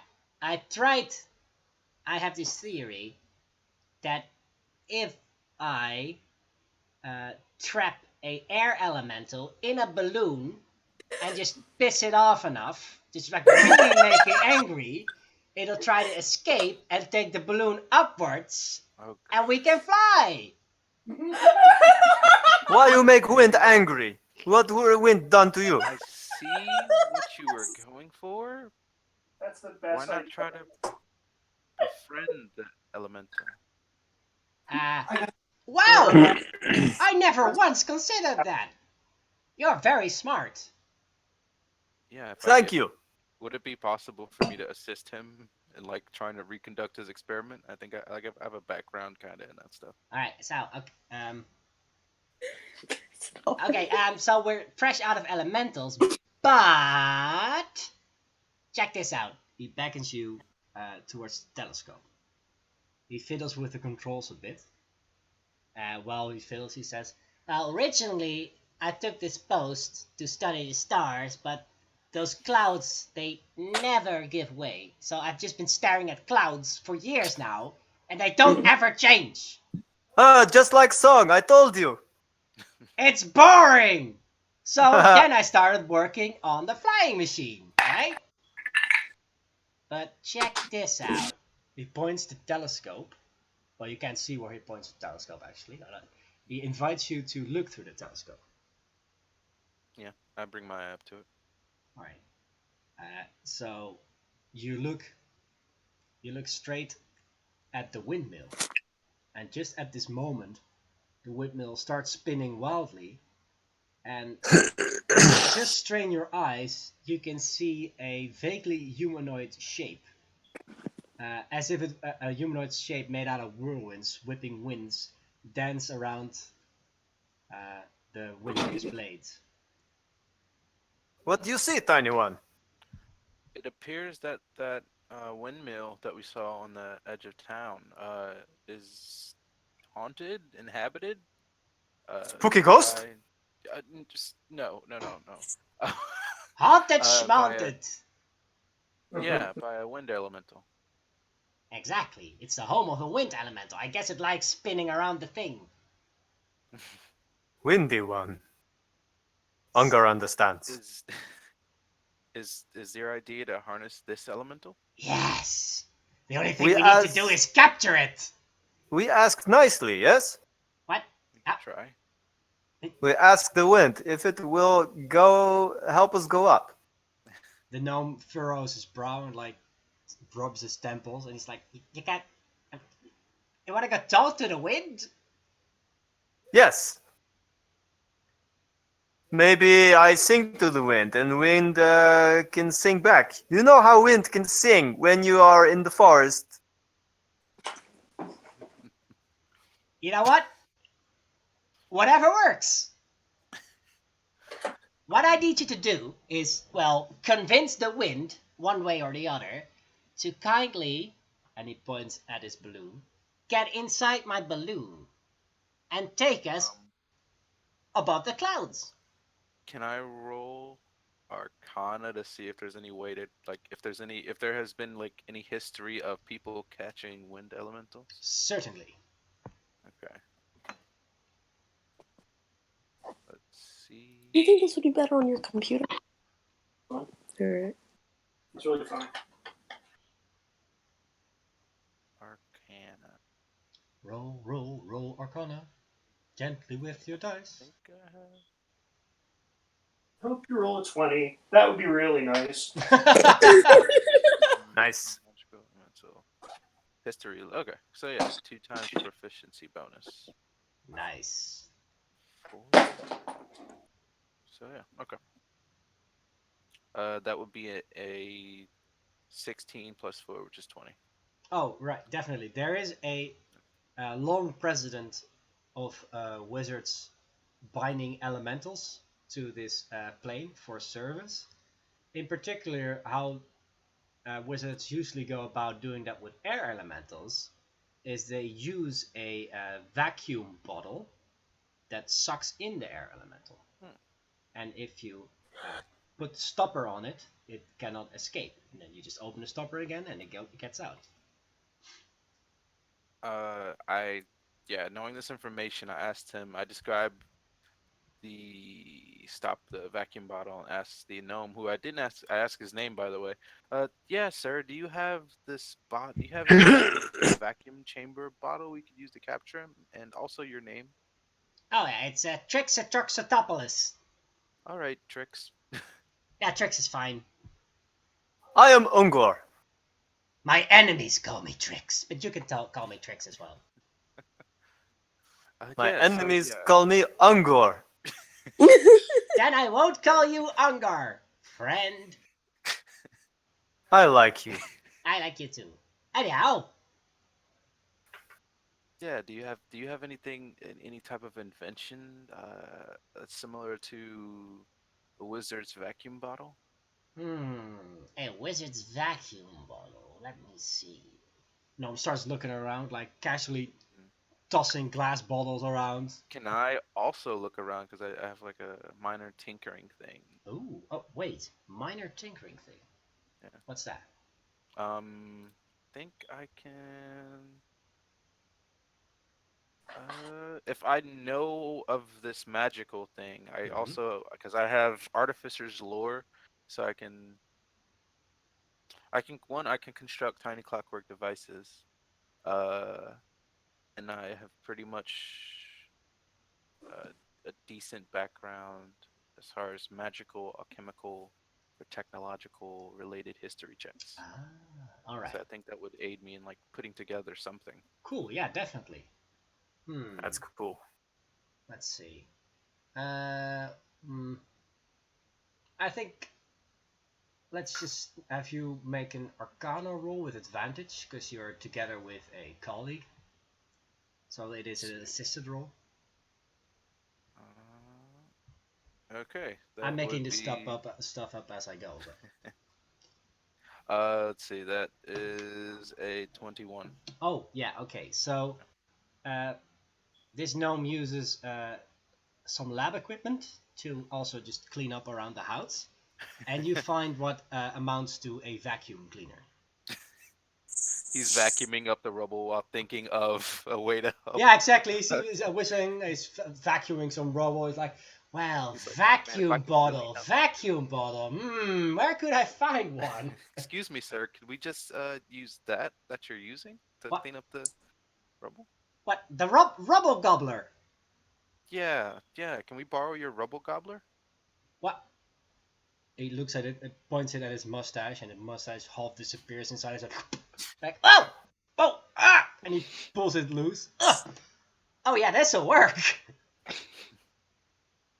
Oh, but better just clean up the insides though, and he just detaches it from the garbage, and empties the garbages on the floor. There we go. Enough space for 2 air elementals. All right. Perfect. So we ask it to go inside. Something like that, Ungar. Okay, I like this plan. All right, so That way, the wind doesn't get lost when we come back. Exactly. All right, so the gnome makes eye contact with Kirdith, and he like gestures with his hands, like, capture and mouths to you. Capture it. Put it in the thing. That's the plan. We're just Ungar. He's just a real sensitive guy, it seems. I get it. All right, fellas, I look forward to exploring the clouds with you. Exactly. So yeah, I guess we can end this part, this perspective here, with this discovery. Okay.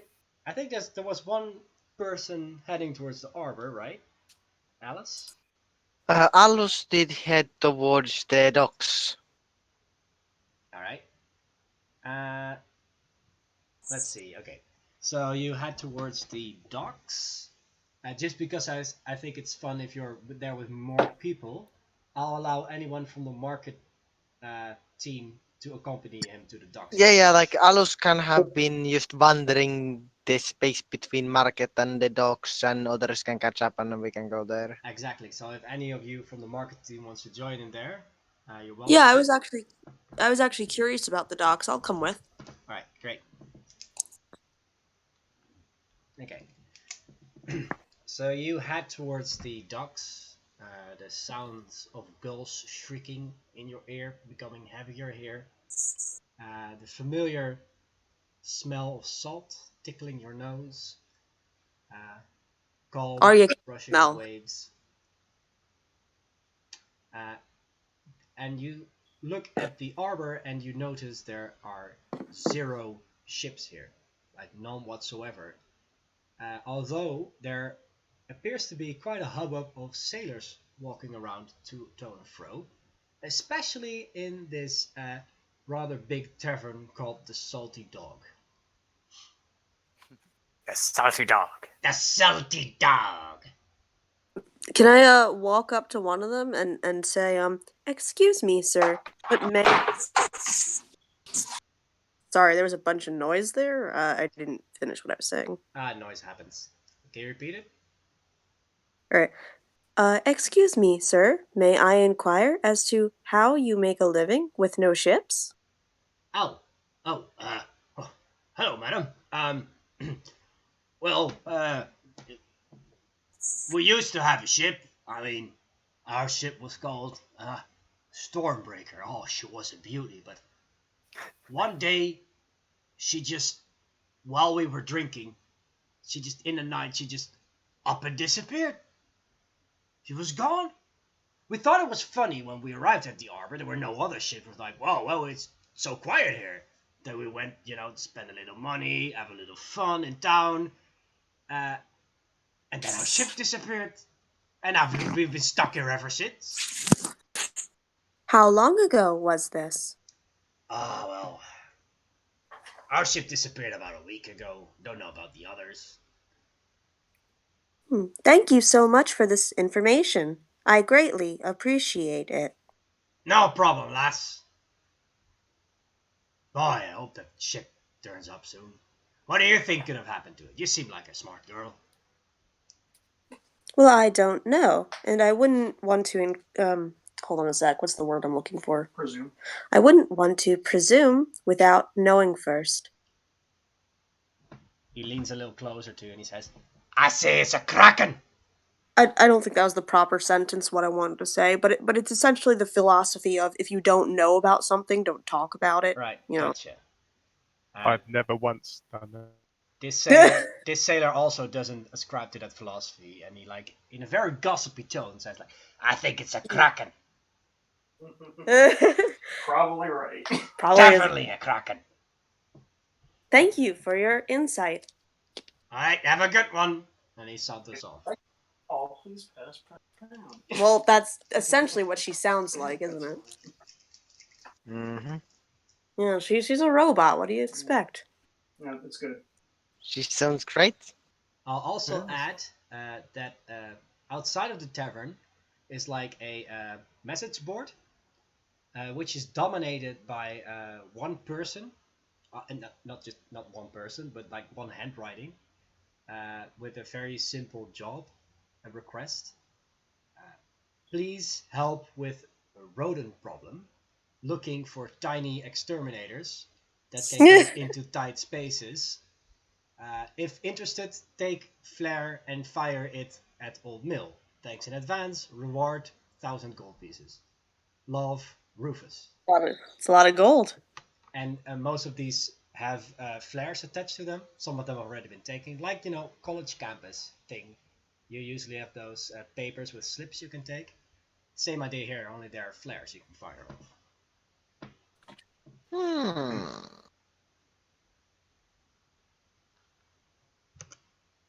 Hmm. Hmm. Hmm. Hmm.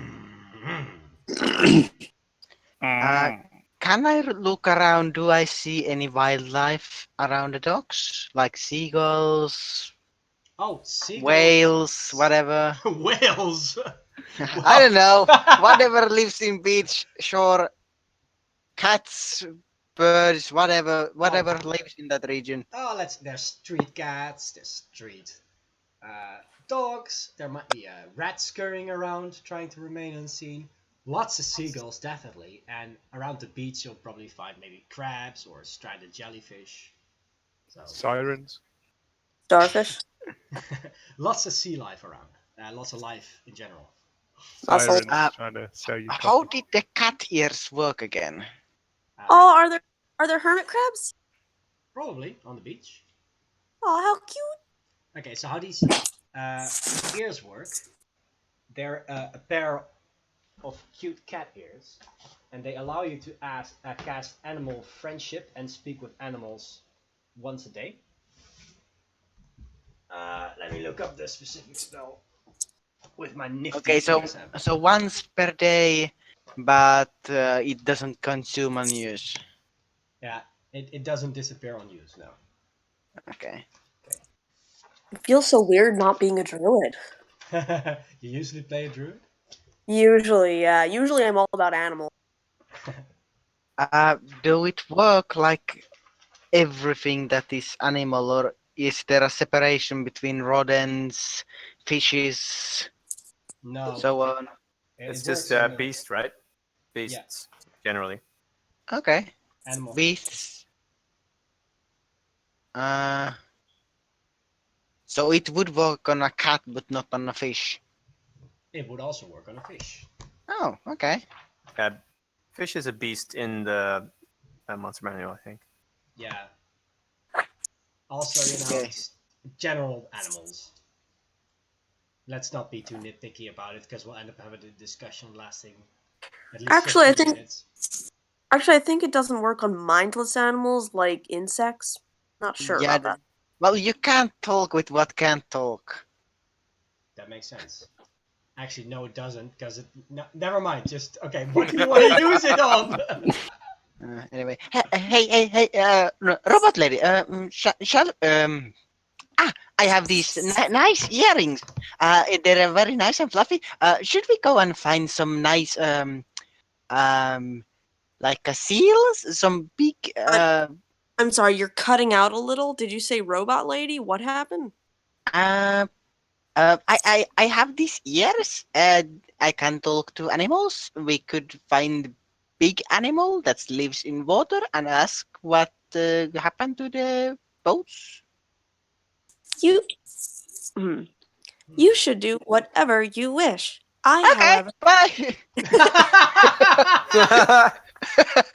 Alice goes to the docks and starts searching for the largest sea-based animal that he can yeah, find. I'm gonna right. roll for perception. All right. I, Perception. I was gonna say I, however, can't go in water. but you go ahead. That's probably Well, not a good it's not like he planned to go swimming, but idea. let's see. Oh, I have perception as No, if you proficiency thingy, so I think Nice. it's no, if you if I ever have ask her, okay, sorry, God. 10 wisdom plus proficiency, uh, so So it that's should be 2. yeah, add 2. I'm gonna do the rolly thingy when I find my dice. We also have a dice rolling bot in the chat. I keep forgetting how it works though. I roll a 12, so 14. Alright, okay. Let's say you see a seal swim in the Okay. distance. No, not a Um, giant seahorse. in a distance, like within speaking distance. Oh, you'll have to raise your voice. Which will be really awkward because everybody will be able to hear. Okay. I'm going to begin with looking for if there's any merchants selling fish. They are at the marketplace, but not here at the arbor. Okay. Um. Might be like a fisherman though, because I like. Yeah, I look for a fisherman. So somebody who can I buy a couple of fish from. All right, yeah. Let's say there's a what race did we have here? All right, an half orc fisherman sitting on the docks with a fisherman's hat and a barrel full of saltwater fish. Okay. I walk up to him and hey, can I buy a couple of fish? Fresh? All right. You wanna buy some fish? Yeah. Two, 3. I'll buy 2 fish. Okay. Yeah. How much? Uh, let's say a gold piece per fish, and he grins with one golden tooth. Okay. I It I pull widens out. his eyes. He's like, "What?" Yeah. I pull out the coins and just give them. Regardless of his astonishment. Great. All right. So he just completely baffled, but of course he takes the money. He's like, "All right, here's your 2 fish." He just reaches Thanks. in the barrel, gives you 2 fish, and he's like, "I'm done for today. I'm hitting the bar." And takes his barrel, takes his fishing rod, and heads to the tavern. Okay. I'm going to take the fish. I'm going to wrap them up in a cloak or something so they don't fall off. I'm going to run to the far end of the docks where I see the seal, and I'm going to use the ears, and I'm going to shout out for the seal like, "Hey, I have some questions. I have fish. Can we talk?" All right. Uh, the seal disappears on the water for a moment, then appears like further towards you, and he's like, and you hear like fish, fish, fish, and he swims towards you. This is Yeah, accurate. Head pops up. Fish, fish. I throw one of the fish to him already. He does a beautiful flip, snatches the fish out of the air, and eats it. Nice. I, I, Fish, fish. I give a small applaud, and I also ask, and then I ask, "Hey, do you know what happened all to the boats? The floating wood thingies, the people come and go. There's none in here. Where have they gone? Oh, What ate them?" uh, uh, uh, nobody ate them. It was a really big person coming down from clouds, grabbing them, and flying back up. Uh Oh, really? huh. Wow. Would I lie to you? I mean, you gave me fish. That's a Ah, good point. that's a good point. What did he look like? Blue, pink, or just Oh, big? blue, white hair, but he seemed like a nice fella. Was she just floating? What did she have wings? Oh, no wings, but it was like walking on the air, you know. Sorry, it did cut off. Right. It was like he was walking on the air. Oh, okay. Thanks. I I give him the other affation like thanks. Nice talking with you. All right, see you around, mate. See ya. And the seal goes on the water and swims off. Okay. I casually walk back to the group Nice. or wherever the people are gathering. All right. I guess you agree to And I reconvene at the marketplace. and I keep the ears on my head Because they're just because they adorable, look nice. right? Yeah. I keep the cat ears that are whatever color. Are they pink? Sure. They're I pink. keep the pink cat ears on my halfling head, Aww. and I look fabulous. You certainly do. All right. Hey, I really like those. They look good. Thanks. I like them too. So where are we gathering? I think We said the market, right? Yeah. Okay. So we can just, for convenience sake, cut to everybody gathering at the marketplace. Mm-hmm. So you all gather. You all had your separate queries. Cut loose. Alice, you are a half cat now. Oh yeah. No, they're just decoration. I take one of them Like a off. quarter? What? Quarter What? cat? 1/8. One Maybe. eighth cat. You're not good with fractions. This much. I show like a small space between my fingers. This much. Aw. Better? Okay. So, well- how did it go? Did you find anything? We fought fire. We fought fires. Oh, was it hot? We should go fight some wind. Yeah, we asked Wind to come along and bring us up to the cloud. And to punctuate what he said, I start the vacuum. And yeah, we're gonna go down to the. We should investigate the. What is that mill? What is it called? Abnormal mill. Abandoned mill. Abandoned. Oh, Investigate the abandoned. we want to get up to the clouds, yeah? Yeah, and there's a wind elemental there who could help us. I was at the docks. All the boats are taken by a big cloudy fellow at night. They just float them up to the sky on top of clouds. If we take a boat and put it in the shore and hide inside, we would get just straight up. But how do we get back down? I don't know, jump. That's generally the hardest part of this adventure. But yeah, Also, a big, do we have a boat? a big, floating blue human-looking thingy comes and steals the boats. That's why no boats. I ask a seal. He like fish? You have fish?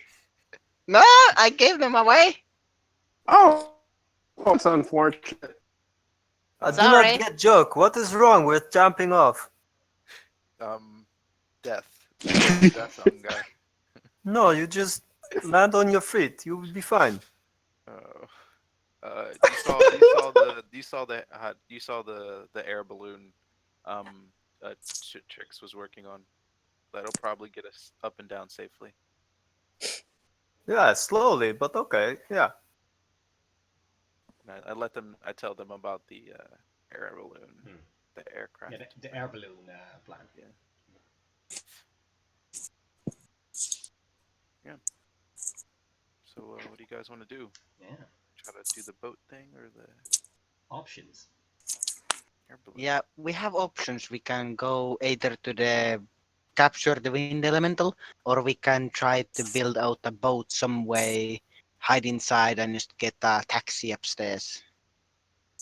But if we do that, we're gonna need a way down as well. Or we can. You cut out. Yeah. Oh. Or we can plant beans and believe. There we go. Plan number 3. Plan B.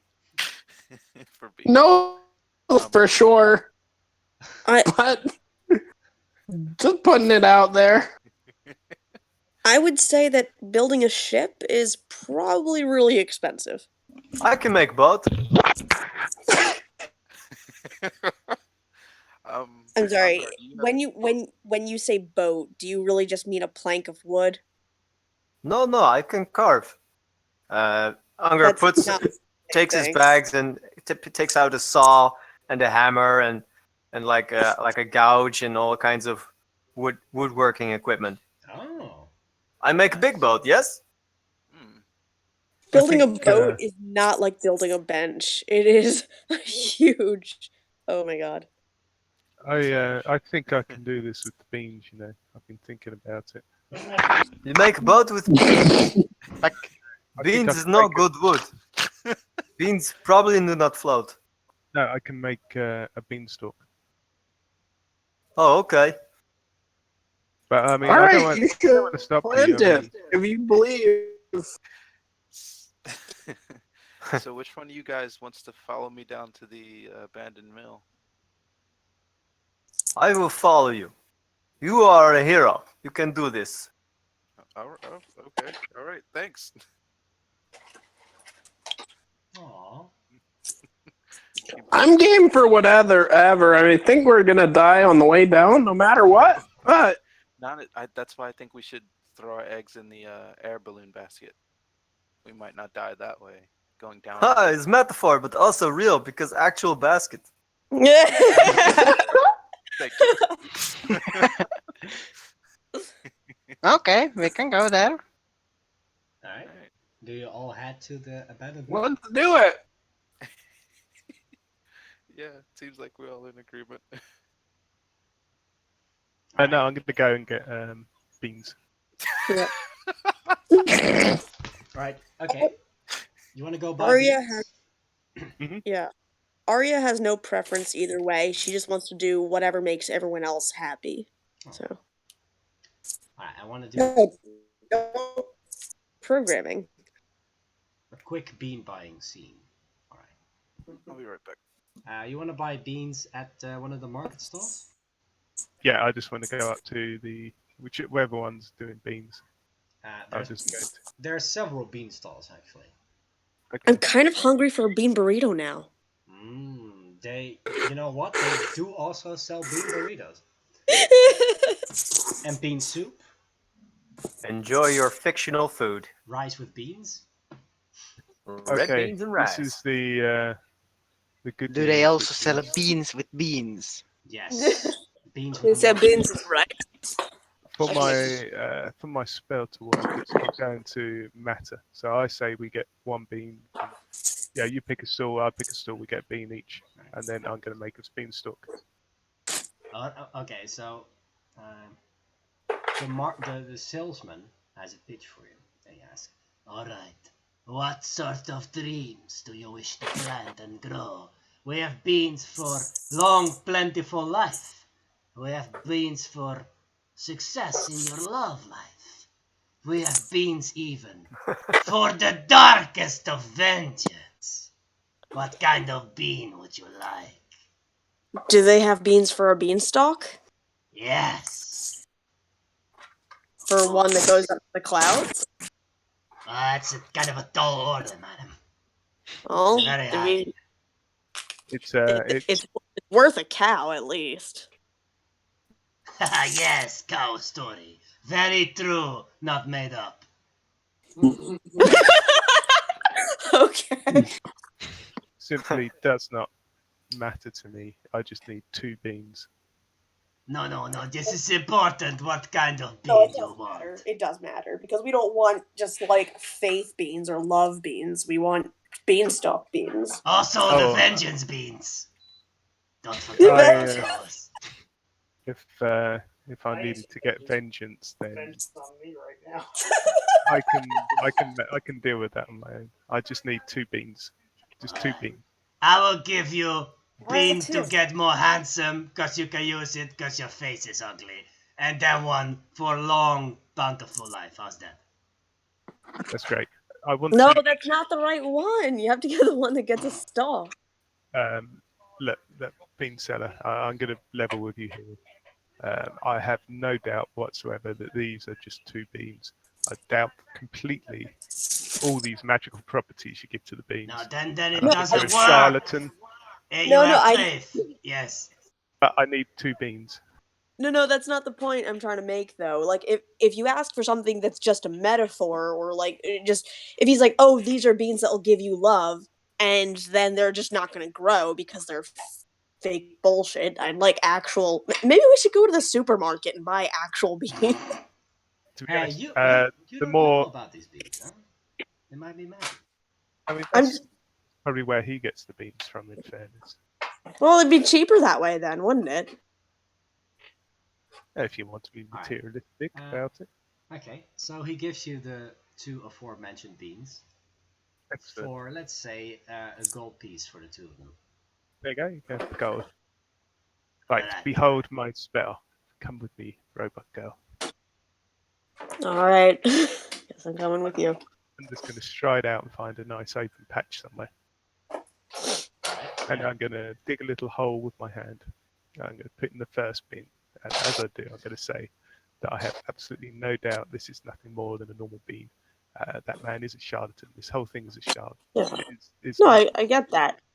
yeah, I just want to be absolutely known that there's no faith at all in these beans. So I'm going to plant the first one. Well, And but the when point is that it makes a stalk of some kind because it is a plant, and then we would cast I don't know plant growth if we have a druid or something. No, better. I'm going to use the power of logic because I'm going to plant the second bean next to it.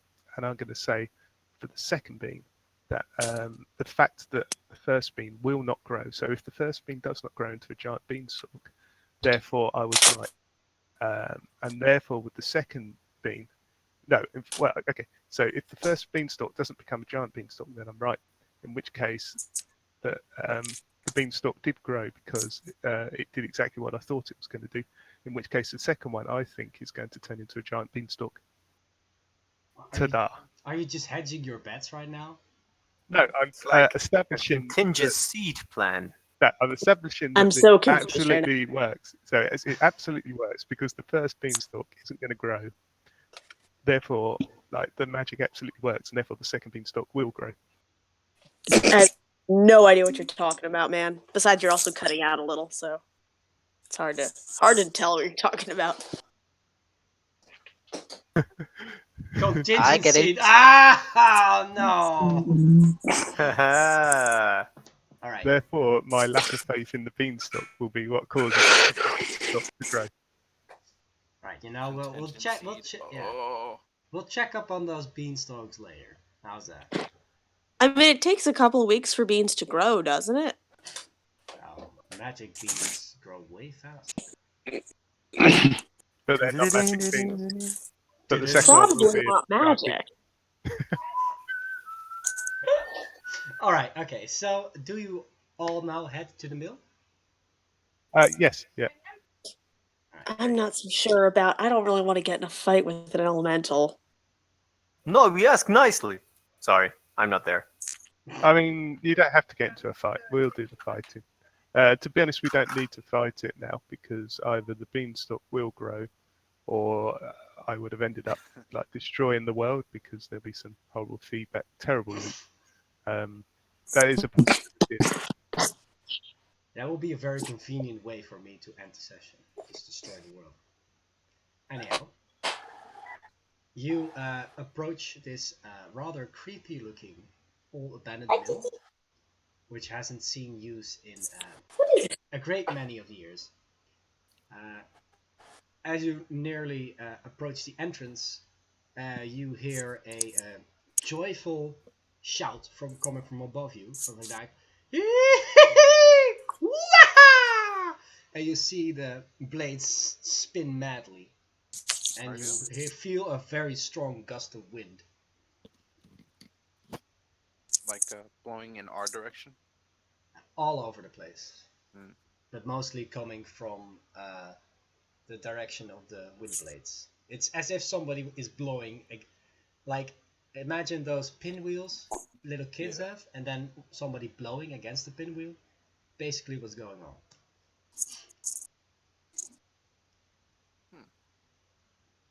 Can I see like the air elemental amongst the blades? Why don't you give me a perception check on that? Let's see. I'd also like to roll for that. Give me a perception check. No, I probably should have. Oh, I do have good perception. Awesome. Let's see.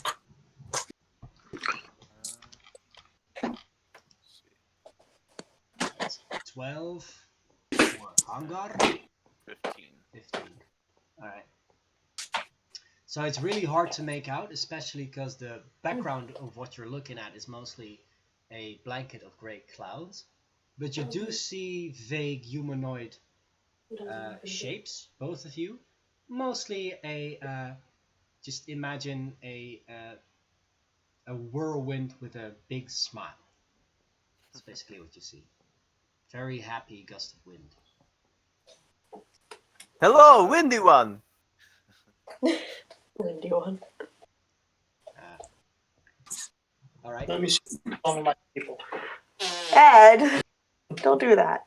Sorry about Oh, hello! You hear a big echoey voice. Oh, I'm a ghost! Woo! Leave this place! Haha, you're a happy ghost. No, I'm very vengeful, I'll have you know. No, Leave this Hangar, place! Not a ghost. He's a textbook air elemental. Don't listen to the tiny person. I'm definitely a... Woo! I thought air elementals were big, angry beasts. This one's happy. Okay, not quite textbook. I've never talked to one before. Yeah, Am I? Your DM cheats and like warps all of these crazy, bad, angry monsters into like happy, cheerful ones. That's kind of what I do. I blame Undertale. Anyway. Woo! Who else here is with us? I I am. everyone is. Yeah. Everyone, I think. Yeah. Alus is here. Windy one. Can you help us go up? I am. No windy one. I'm a ghost. Can you be scary inside a ball so that we can be scared of you below you while we go up?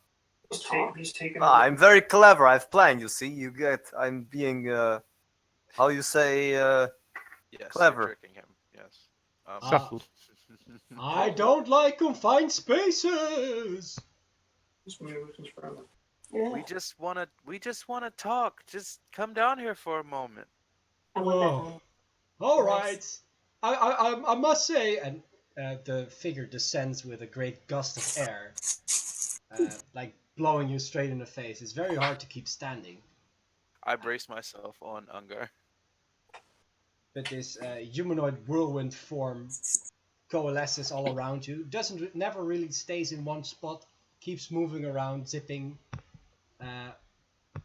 But says, "Oh well, mostly people just run away. It's kind of fun to just have a conversation. Hello." Hello. Greetings, Mr. Air Elemental. We were wondering if you'd like to assist us. It seems like you like spinning those blades. Maybe we could get you to do something else for fun. Oh yeah, blowing against stuff is the best. Woohoo! How about if Windy One do not like confined space, he will not like air balloon. No. Shh.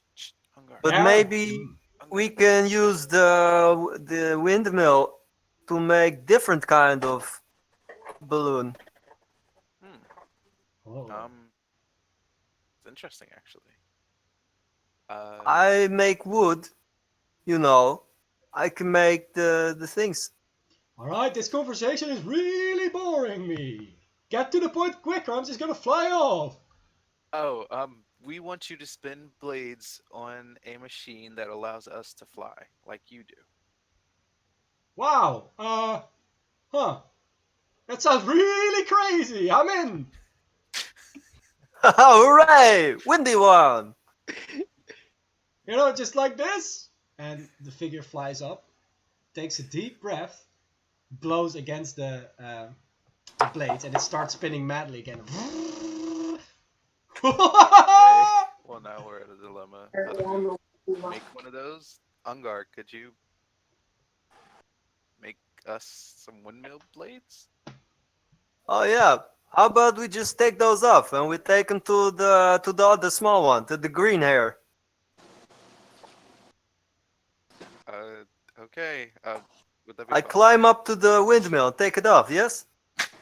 Good plan. I feel like Ungar is just getting bigger and bigger in my mind. Well, he has a big personality, so. Yeah. Can I mostly climb up the abandoned windmill and try and cut it off with my great axe? You want to cut off the blades of the windmill with your great axe? Is that right? Yeah. All right. Okay. There's probably a more efficient way to do it, but Unger does not know it. If you spin it round, I'll grab the windmill at the bottom so it don't break. Wait, you want to grab the windmill at the bottom? I don't follow. Yeah, so if you spin the blade around so that the one of them's like pointing down, I'll grab that. After you cut it off, we can just lower it down. All right. Nah. Well, there's no need to roll for this. It's quite kind of trivial if you're just standing there and hacking at it with an axe. So yeah, you may successfully detach the blades of this windmill and add blades of windmill to your inventory. Okay. Just put it in someone's bag. Would be a good moment to point out that Goliaths, let's see, they are powerfully built, which means my carrying capacity is one size larger from what I can carry. So yeah, can we just have him carry like all 4 blades if they're not too heavy? Sure, it makes for a fun image. Are you sure you cannot carry just one?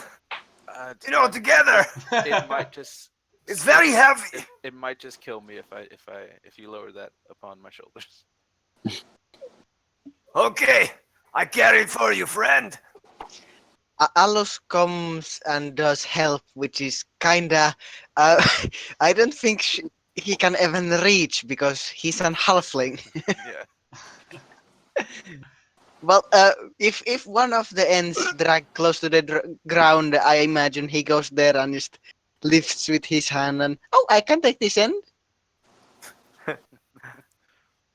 So yeah, we should. Thank you, friend. I'm just directing Ungar at this point. Like, let's go back to the observatory to Tricks. Yes. Good plan. Go. Great. All right. So, with the blades of this windmill detached and a merry air elemental in tow, you go back up. So the wait, there's no observatory. reason for me to have to suck him up because he's just coming along, I guess. Right? Yeah, that's what it looks like for now. Yeah. All right. Okay. So you reach the laboratory and a gnome. Gnome comes running out to greet you and goes like, "Wow! I saw everything with a telescope. You really destroyed that old mill. It's kind of a shame. It's been there forever. It's kind We of could put it back. I'm not sure you can. I mean, but I'm sure you had a good reason. Yeah, we make the propeller to let Windy One let us go up. What? Yeah, Yeah, pretty much what he it's a said. good plan. I don't get it. We're Well, gonna oh, okay. sorry. With no, yeah, I think Ungar had it pretty. Oh no, yeah, okay. Windy One, he doesn't like being inside, so we make another thing so he can stay outside. Yes, you can do this. But all right. Yeah, I think we can work together and work this out. All right. Okay, let's get to work. Building Yay! montage. Yeah. Everybody help. All right. So yeah, let's That's go. my beanstalk thrown yet, by the way. No. Okay, still time. Give it time. Give it time. All right. Right. So we enter a building montage in which I presume, we're making like a makeshift helicopter. Yeah. It's probably Yeah. Something like that. Hey, no, and you know what it is? It's exactly like The gyrocopter. the Jesus, what's it called? The mouse Sherlock Holmes, Basil. the mouse detective.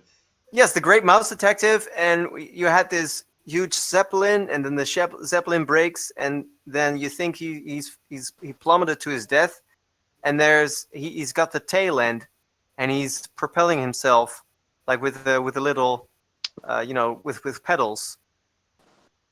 There's I'll look up the picture. It's like Da In the meantime. Vinci's flying machine. Something Yeah. like Yeah. that. It's Essentially, yeah. like a gyrocopter thing. Okay, no need for rolls because I really like this idea. So you all your carpenter skills and the Dome's ingenuity, and you all work together to create this funky flying machine. I propose we take a short break now because I have to pee and I'm really thirsty. That rhymes. And Sounds good. once we all return, we can see if this thing gets in the air. How's that? Or we all die. Or we all die. Oh shoot. All right. Okay. Yeah, like that.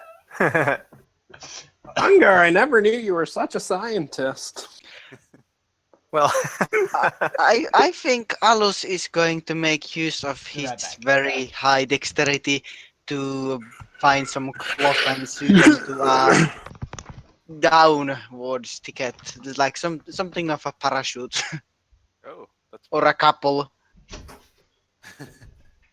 so just Alice in will make case. us our parachutes.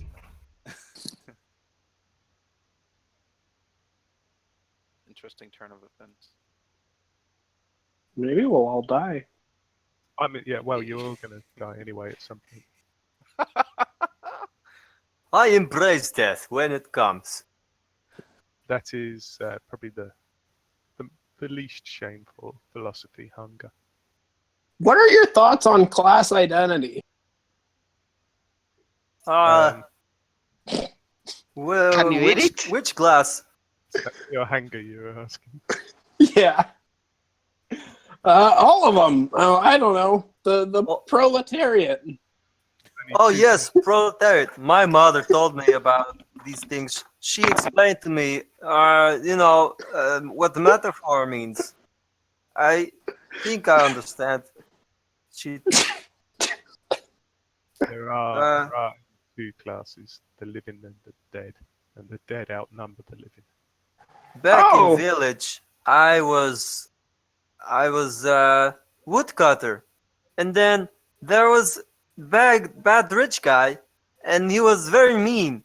So one day I think, this is too long. I changed this, And so I go into the house of the rich man, and he had all of the shiny, pointy stuff. You know, like my axe. Anyway, I gave it to my neighbors and their neighbors, and so they go inside the house as well. And well, you know, rich guy, he no longer does mean things. Is he still This is- rich? What is he? No, he's dead. By you? No, I was drumming. No, Good. to inspire stuff. inspire the people. The It was, people who killed him? Yeah, they were very angry. Good stuff.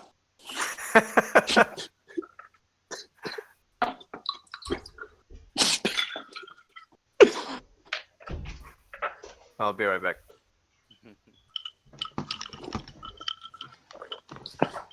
Hungar is my favorite. Hungar's pretty amazing. Right. What Hungar's reminded me. I have returned. I have returned. Just gonna wait until everyone's here and we can hopefully head up into the sky. Or die. Or die. You know, either works.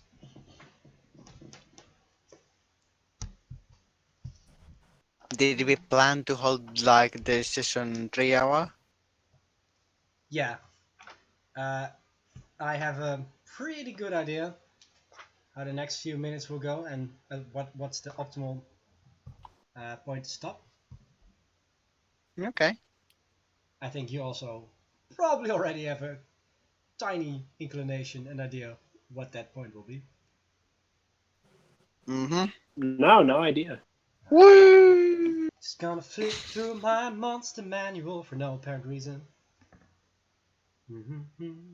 Oh yeah. No apparent reason. Alright, great.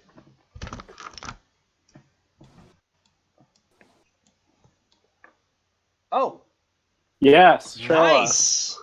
Alright. Yeah, definitely. Love We'll to want to see see that. everything. Nice, Al. Alright, let's do a roll call. Arya, you here? Probably still making food, but she'll jump in when she jumps in. Agathina? I'm here. Alice? Hello. Hangar? Muted. Yeah, it's muted. John? Yo. Kirdeth? Greetings. Alright. Okay, I have a very important question for you. Because I'm imagining this contraption will have a steering mechanism. Mm-hmm. Probably something similar to a bicycle. Is any of you up to the challenge of steering this contraption?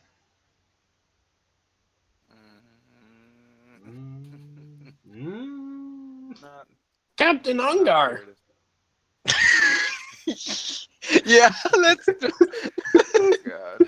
I was actually thinking, is this gonna even be like strong enough to lift Hungar?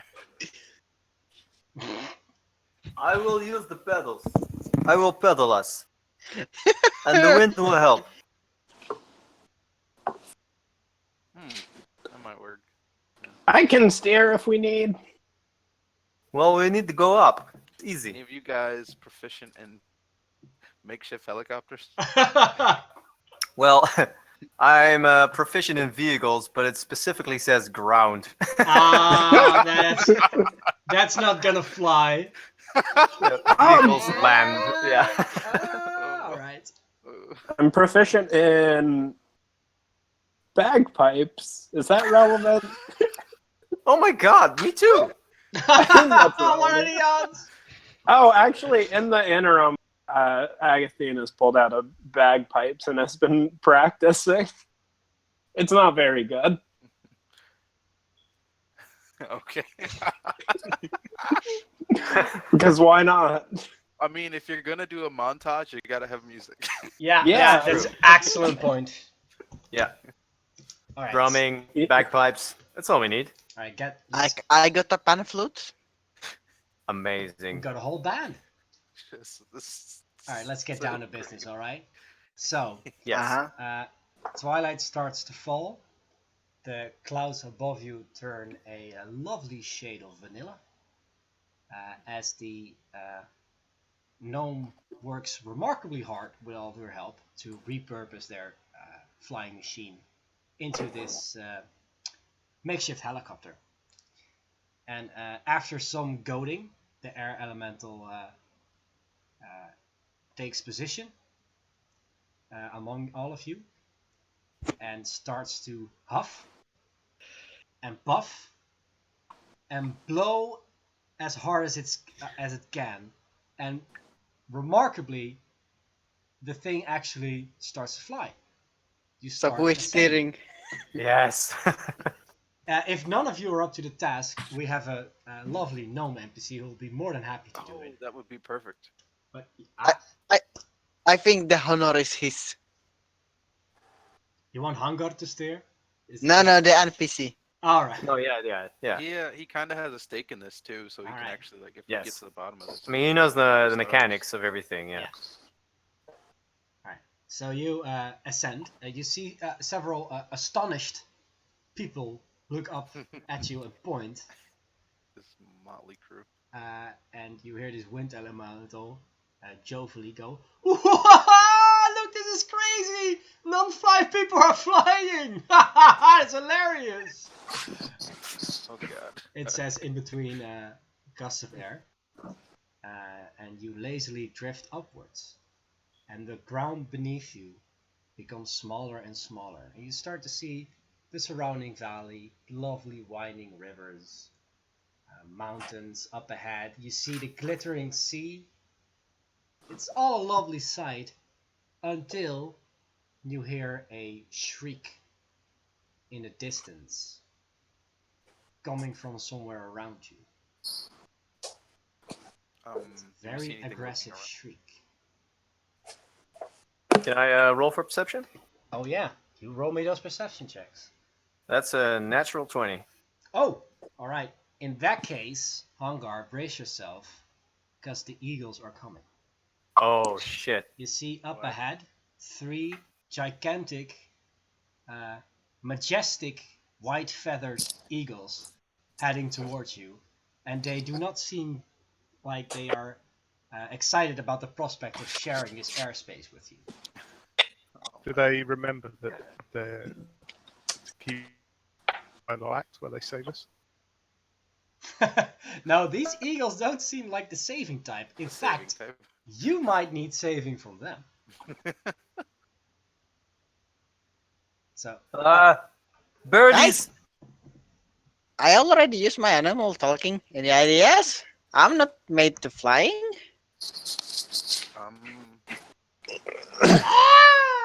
I can't do an eagle noise. It's okay. I could try my animal handling. Do they seem like they could be handled at this point? Probably not. You can. Okay. Yeah, well, no. These are not domesticated. Okay. They Domesticated. shall not be handled. So, yeah. Do we go into initiative? Alus is taking out a javelin. I thought you'd never ask.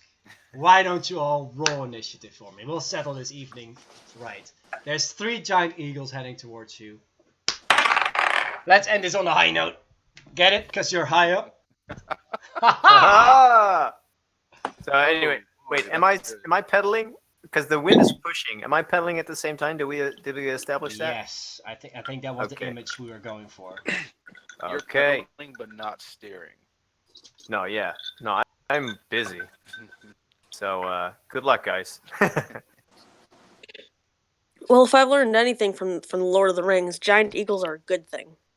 I mean, everything in this world is topsy-turvy. The air elementals are nice. So I'm- the eagles might I was be. kidding. I know. I was just playing along. All right. Just saying you can trust the dark wizards. Arya, can I have initiative from you as well? Do we roll d20 for that? Yes. D20 plus dex bonus. Gotcha. 7. 7. All right. Oh, this is like my biggest weakness, math, Here, I'll write it down. or just numbers in general. I'm just like sort of number impaired. Like Arya, of course, Alice. In my campaigns, we usually house rule it to be a d12 instead, so that the margin isn't so wide, so that faster characters can actually go fast. Otherwise, it's kind of a moot point to get things like initiative bonus feats. But then again, 5e doesn't use feats, does it? That is a little bit. Well, there's things like I think rangers have advantage on initiative. Yeah. Oh, do they? Yeah, Actually, no. depends on the type.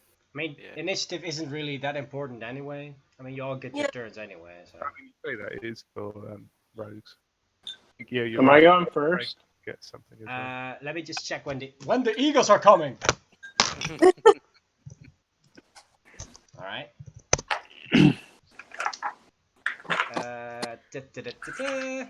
Eagles. Right, yeah, Aga, you are up first. Awesome. I need 1 d8 because I am going to. Well, how close are they? Are they close enough that I can, use spells at them? Yeah, we're gonna like initiate combat when those eagles are within blasting range. Like, why else? Roll. Cool. Eh? Okay, in that case, I'm going to cast Sleep on the closest eagle. Sorry, what are you going to cast? I'm going to cast Sleep. Sleep! I roll 5d8, and the total is how many hit points of creatures the spell can affect.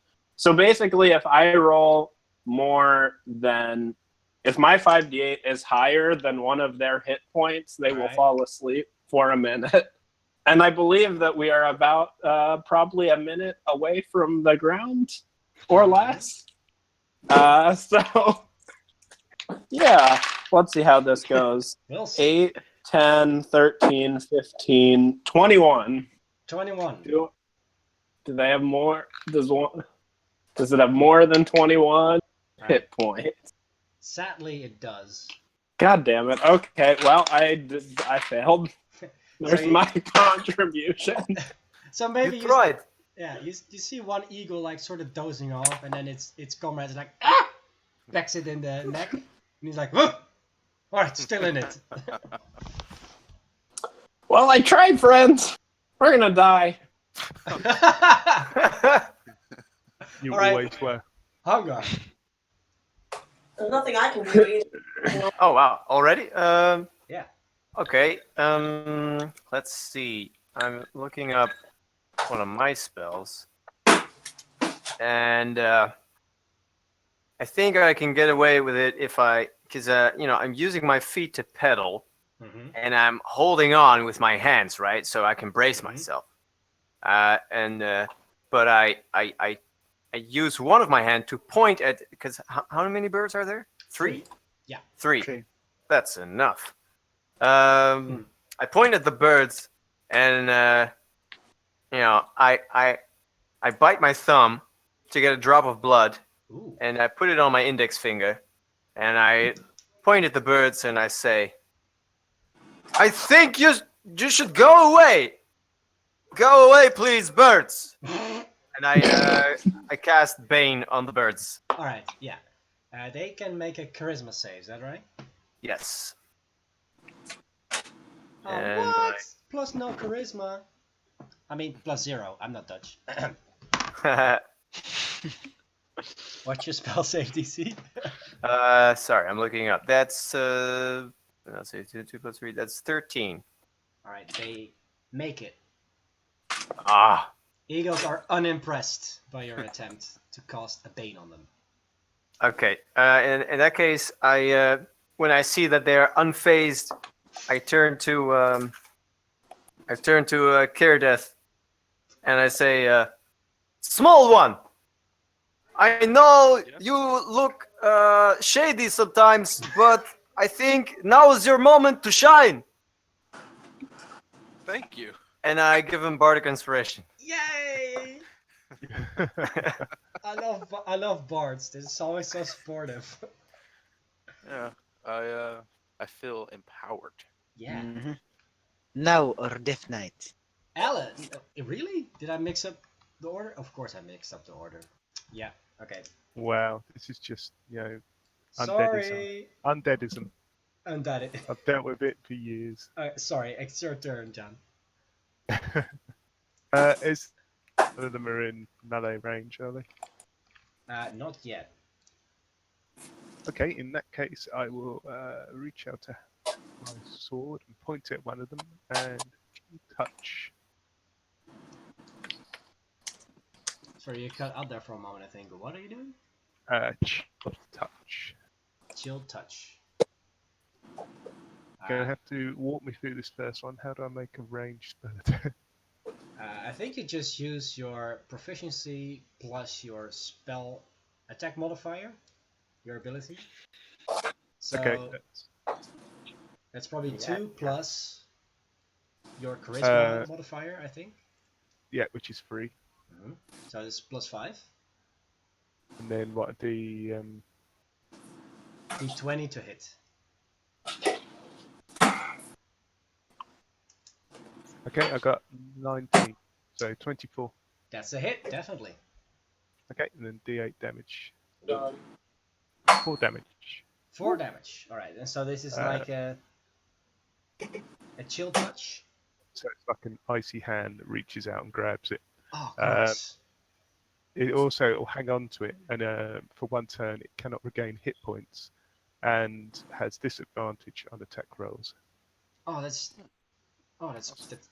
the worst.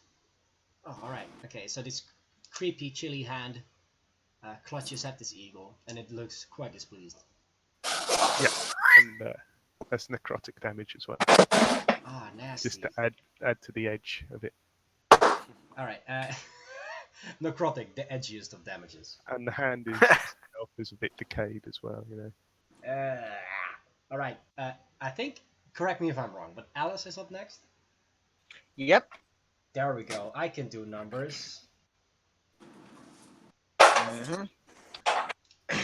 I think I'm going to throw a javelin at one of them. Yes. Sky fishing with spears. I think javelins. Do it with my dex or strength modifier for them. For the 2 hits. Yeah. I'm not sure if with thrown weapons. Like throwing weapons, all of ranged weapons are usually with dexterity. Sorry, it's getting cut off. Oh, sorry. Throwing weapons are usually with dexterity. I still didn't hear it. What? Yeah, you cut off. Yeah, you cut it again. Yeah. Dexterity. Okay, I have 18, so plus 4. What? Yeah. So I roll d20 plus Yes. 4, 15. That's a. Let me check. A hit. Okay, I'm gonna roll damage. 1d6 plus. I think I add my strength because it's thrown. I'm new to this. Sorry. Now then you add your dexterity because it's thrown. Yeah. Okay. So I'm gonna roll a d6. There it is. 8. 8 in total? Yep. Oh, that's pretty good. Well, 4 plus 4. Plus 4. Your dex modifiers plus 4? Yeah, my just- dexterity is 18. Wow. Okay. So was it 8 plus 4 or 8 in total? 4 plus 4, so 8 Alright, total. Yes. All right, great. That's a juicy hit. Yeah! I throw the javelin.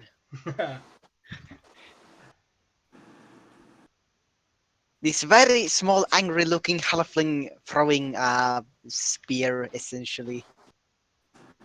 A small spear. All right. Let's see.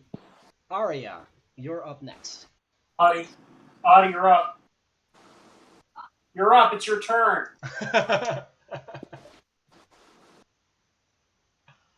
Hey, if it's inconvenient, we can switch you with. Holds action. Sorry, I was making food. Sorry, I'm not really sure how I can be useful in this. Can I do like bardic inspiration or something? Yes, definitely. Yeah? That's a bonus action, so you can always do that. All right, I'll do bardic. How do I start? I've never actually done that before. All right, so basically you just say something inspirational, or you play your Mm. instrument. I could sing something inspirational. Oh yes. There you go. That's... I'll turn on my music box. And then you select one of your companions, and then they can use a D6 for a roll of their choosing in the future. Okay. Is everybody in earshot? Yeah, I thought it was everybody in earshot. Yeah. No, not everybody. Just you have to select someone, but you can target anyone that is in the earshot. Who should I target? It's a good question. Give me those. Who wants a buff? Meet. Yeah. Former raider. I'm never turning that down. Are you sure it's not everybody within earshot? Because that's what I mean. Unless in D5 they got. In 5e they got nerfed. No, it's just the one. If you just pick one target for bardic Jesus inspiration. Christ, they nerfed them. Well, they got plenty of other good stuff. Trust me. Wow, that makes it being a bard so much less. Oh, okay, all right. So Less who body. who wants the bonus? Meet. All right, him. I do. The Eagles won it. No, all right. So you give inspiration to your moody Death Knight friend. Yeah. I think he needs it. To be Sing honest. Well, wait. some death metal. Hold on a second. Let's think about this logically. Who's next in the lineup? You are the second last.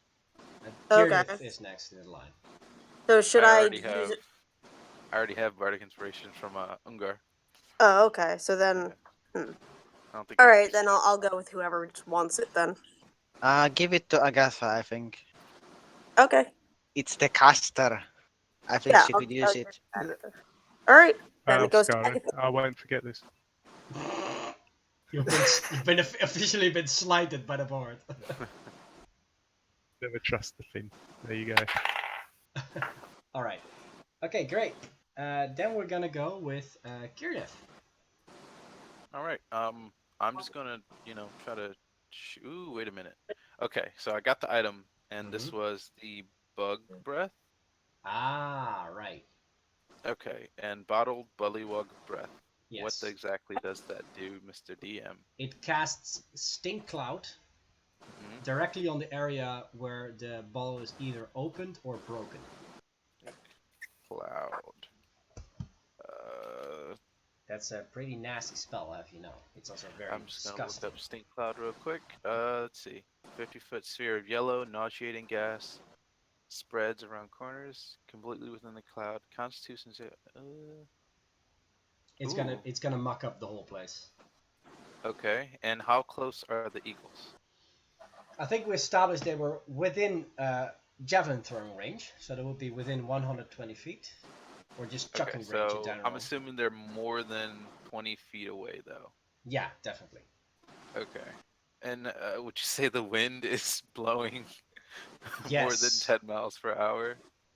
Oh, the wind is blowing really, really hard. I mean, that elemental is having the time of its life. Yeah. Okay. So that's not gonna work. I'll say that.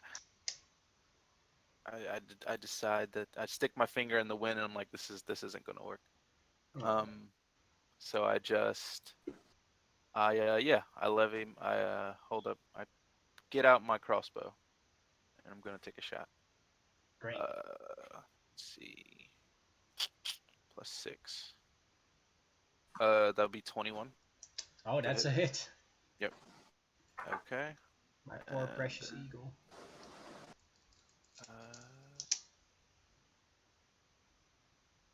and that'll be 8 damage. I'm gonna attack the eagle that already got hit by the javelin. All right, nice. 8 damage. 1, 2, 3, 4, 5, 6, 7, 8. There we go.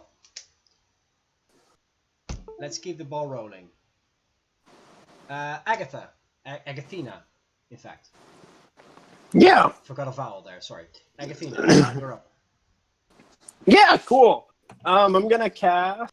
Well, are all the eagles bunched together relatively closely? Yes. Cool. I'm gonna cast. Oh wait, are they within 5 feet of each other? I would say no. No. Oh fuck! I misread the spell. Whatever. We're gonna We'll do it live. we're gonna hit one of them with a moonbeam. They have to make a. They got to make a. What is this saving throw? A Constitution saving throw. Good thing giant eagles are known to have super high constitution. Joke's on you. Are they? Well, whatever. No, not really. Also, I rolled a 3. Oh, nice. Yeah, they don't. I don't know if you could have guessed. They didn't make it. I guess I'm only hitting 1, but yeah. That's I'm gonna break you off 15 points of damage. Oh! Ooh! Alright, need a moment to recover from that one. Yeah, radiant damage. Are they evil? Are they like undead eagles? Radiant damage good? No, they are by not, any chance? They're not undead eagles. Well, you know. You're thinking of vultures. Yeah, they're soon going to be different. eagles, don't worry. Oh, that's ominous. Okay, yeah. Agathina does that. And she's like, "Yeah, I got one. Yeah." Yeah. Nuke this poor eagle, and these eagles seem quite upset at you. It's their turn now. Hey, Greyhorns, I guess it was your turn to shine, huh? Yeah. Yeah. All right. Just as you exclaim in cheer and happiness, one of the eagles tries to attack you. And let's see. Let me look at this beauty. Oh, multi-attack. Get a beak and a talon. Let's try with the beak first. Oh, good. What's your armor class? 14. All right. So the beak misses. No worry. Cool. No worry. We still have my talons. Talons are sharp. That's an 8 for the talons. Hell yeah. All right. Love it. Okay. See whether the halflings get picked up and carried away. Eagles, you're gonna have to try better than that. Second eagle swooping in, gonna give you guys another shot. Again, trying to get the witch. Just bear in mind for us as well, one of them will have disadvantage on attack rolls. Right. Whichever Gonna one roll I the hit. disadvantaged one. Oh, still rolled a 22 with the beak. Guessing that's a hit. Yeah, just a bit. Yeah, just a little hit. All right, that's only 4 piercing damage though. I mean. Oh, that's not so bad. Yeah, it's not so bad. But you haven't seen its talents yet. It's real talented. Still has disadvantage. Horrible. In the winter, they quite often dress up as Santa Claus. What's your armor class again? 14. That's not a hit. Oh, yes. Eagles. Alright, okay. Now I'm very disappointed at the performance of these 2 eagles. But let's take a look at this last eagle. I picture this in my mind. If I was not mistaken, there was a half-elf chucking javelins, wasn't there? I did throw a javelin, yes. Alright, okay, you're gonna have to answer for that. Because there's an eagle coming at you with a beak. That's 14. AC 15. Ah, come on! Come on, talents. Don't fail me. Can't pick up. And the talents miss as well. Alright, okay, that was a terrible turn for Team Eagle. Brings us to Hangar. Alus ducks out of the Oh, way. that's me again. Woo! Yeah. Yeah. What am I gonna do? Sorry. Just gonna look. So they're here now. Yes, you can move within melee range if you wish. Yes. I try to, with my one free hand, I try to grab one by its neck. Can I do that? You are very big, so I'm just gonna allow it. Okay, so there's 2 attacking Agathina, and 1 is attacking Alice.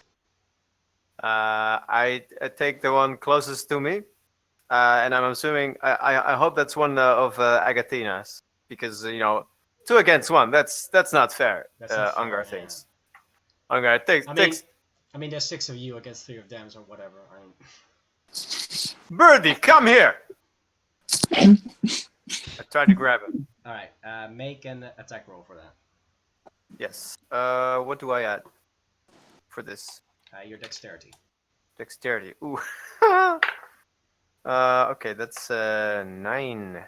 All right, now Which also means no. Yeah. The eagle just swoops out of range. You miss. You grab air. I get angry. And I turn to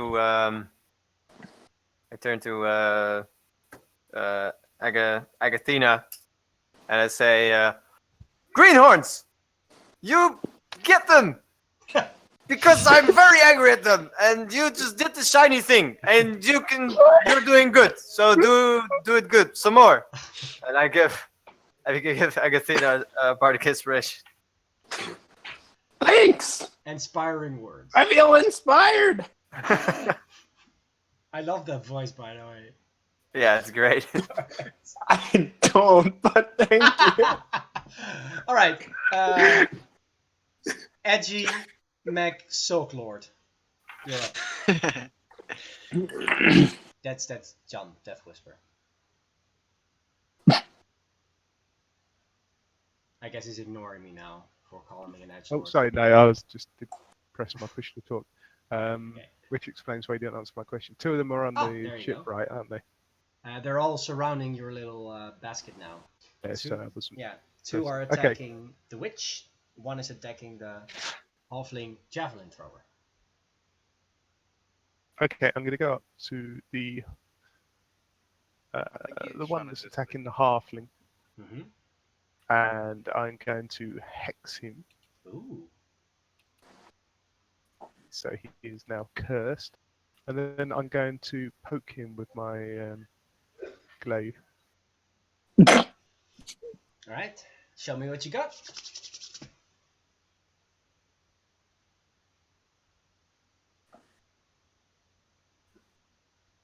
Wow. No, wow. I think he fell away. Yeah. Okay, we got 16. Hits.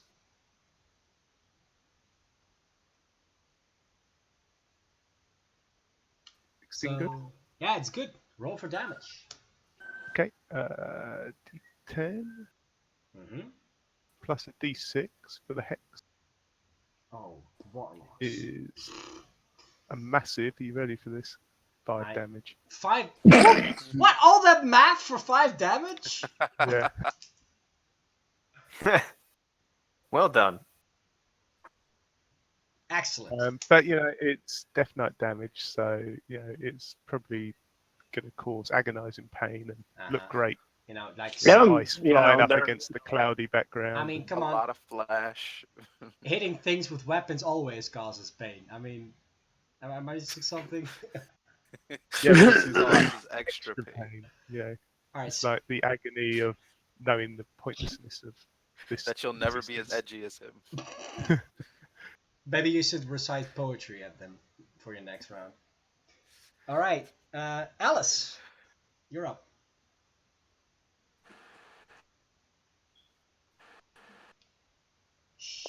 Alice sharp sticks. Alice. Not the sharpest stick in the bunch. No. Oh, yeah, me. Yeah, that's it. Yeah. You're up. Okay. Alus is going to scream really loudly. He braces himself. You can see a little bit of mad gleam in his eyes Oh. as he enters into a rage. Run, Uh, run, run! yeah. Sorry. He grabs his battle axe from behind his painting thingy that he carries in his back, and he goes for hacking on the eagle closest to him. All right. First time I do melee attacking. All right. So that should be strength plus your proficiency to hit, and a d20. And a d6. Oh, for inspiration, yeah. And plus rage. No, that doesn't hit its damage. You got it. Exactly. Okay. So you add proficiency to melee thingies. Yeah, I'm assuming you're using a weapon you're proficient in. Sorry? I'm presuming that you are using a weapon that your character is proficient in. Yeah, I'm using a melee weapon. Exactly. So that's then 2, which is your proficiency bonus. Yeah, Plus that's your 2. melee. My strength is 17, so that's plus 3. Nice. So that's plus 5 to hit. Yep, and I'm rolling. Oh, 19. Oh, That's that's a hit. before modifiers, so it's 24. It's even more of a hit than it was before. It's So super effective. yeah, and the battle axe is with 2 hands. It's 1d10 plus 3 plus 2, I think. Yeah, that sounds about right. Okay, let's see. Where's my d10? There it is. Plus 3, 5. I rolled a 3, so it's a total of 8. All right, not bad, not bad. I mean, not good either, but.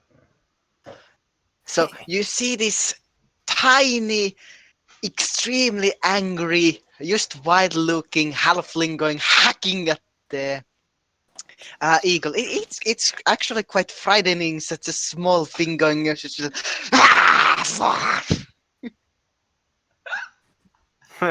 just want to remark that, I mean, he did foreshadow this with his ominous doodles, so props for that He one. did. He did what? You foreshadowed this with your ominous doodles. The way they were quite violent, weren't they? I remember that. That's some good RP. All right, Arya, you're up next. All right. What do you want? What do you guys want me to do? What can you do? Can you one-shot an eagle? Unfortunately, I can't really do much considering the fact that all my spells are humanoid based. Yeah, I don't really have anything against beasts or anything. I don't really have. What do you have for cantrips? Cantrips, I have Prestidigitation and Mending. First level, I have Comprehend Language, Identify, Charm Person, Detect Magic. And second level, I have Calm Emotions and Enthrall. Do you have a weapon? I've got a stiletto. Throw it at an eagle. Yes. Okay. Yes. Stab them. Stab them with the knife. Aim for the eye. Aim for the eye. I'll try to stab my stiletto into his eye. How do I do that? I never actually got to see what the weapon's stats are. What is that? Stiletto's probably Nice. dexterity. Yeah. Yeah, and, I know. probably d6 D6, right? for damage. Yeah, so Yeah, you roll. I rolled 6, and that's plus my dexterity though, so that'd be 7, 8. Yeah, you roll d20 though to hit. Oh, to hit. Okay. Yeah. I rolled 12, but plus dexterity, right? Yeah. Yeah. Mm-hmm. Okay, so that's 12, 13, 14. And probably also proficiency, I'm guessing. Proficiency. That's 2 for It counts as a dagger, right? Because I am proficient in daggers. Yeah, there you go. So that's plus 2 for your proficiency, and then plus your dex modifier. Yeah, so that'd be 16. Which is a hit.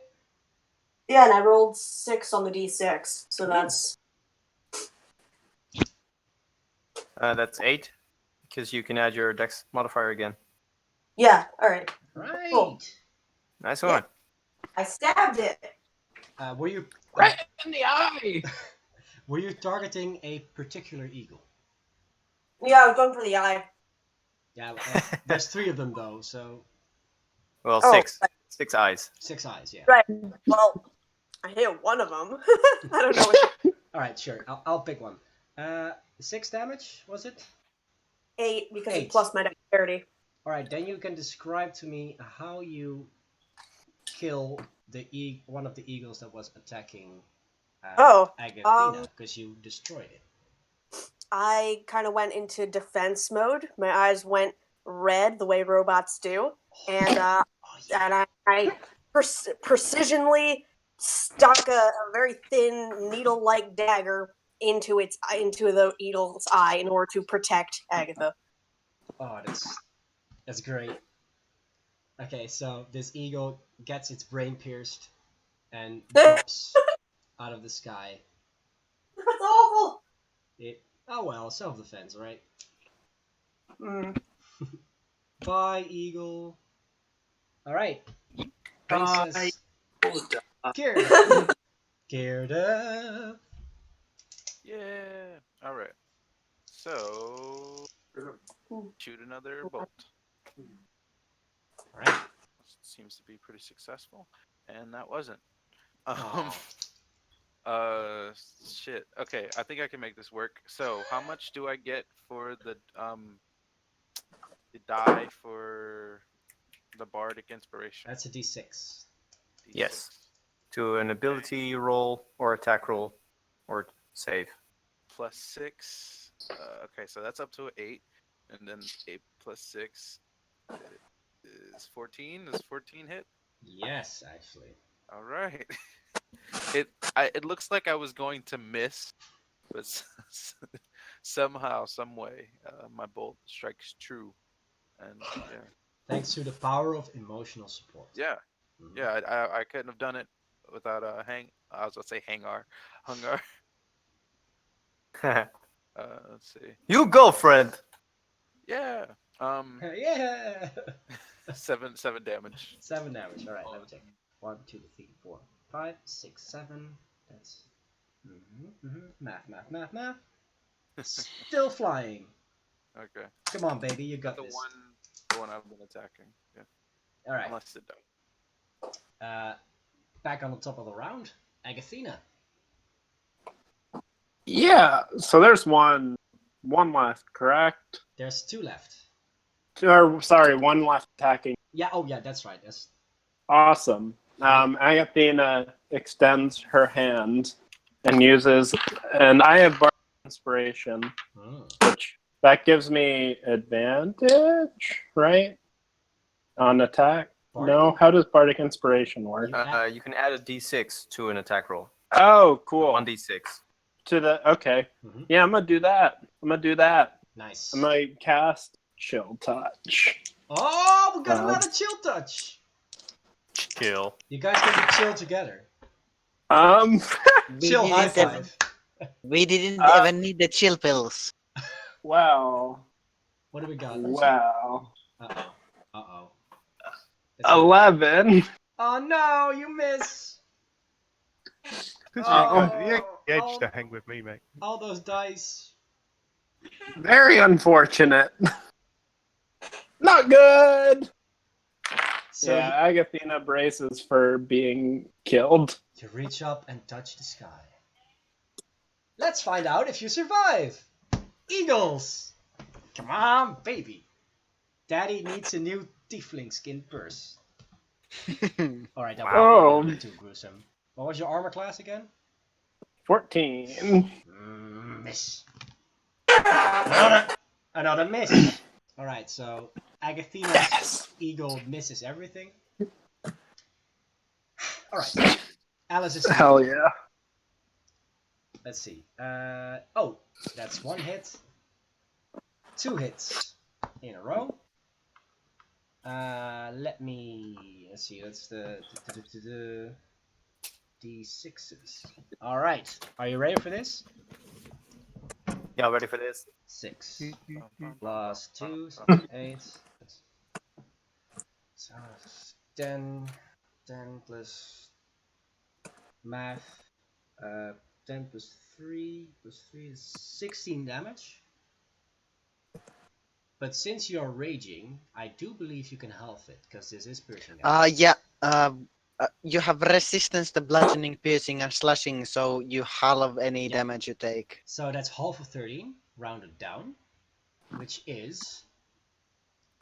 I wish this was Sesame Street, so like the machine would automatically tell me in bright and colorful. How about we are the children and we say it for you? Oh, yeah, that's a great one. So 13 half rounded down, half of it is... 3. 6. What? 3. No! Don't try to bamboozle me! Not So is it actual children. 3 damage or 13? It's the half of 13, so 6. Half of 13. Yeah. Rounded down. Then it's 6? Yeah. Okay. I'm warning you kids, don't try to bamboozle me. I think it was 3. I'm still pretty sure. I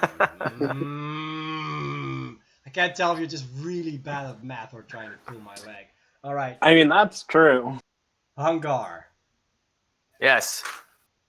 I look at the eagle that escaped my grasp the last time, and I lock eyes with it. And I point 2 fingers to my eyes, and then I point those 2 fingers to the eagle. And Ungar says, "I will get you now!" But he will not get him now, because he will get him next turn, because he just cast True Strike. That is a very inventive way to cast True Strike. I love it. I will get you soon. Yeah. Alright, Jan. Okay, is the one I hexed still around? I forgot the disadvantage from Hex.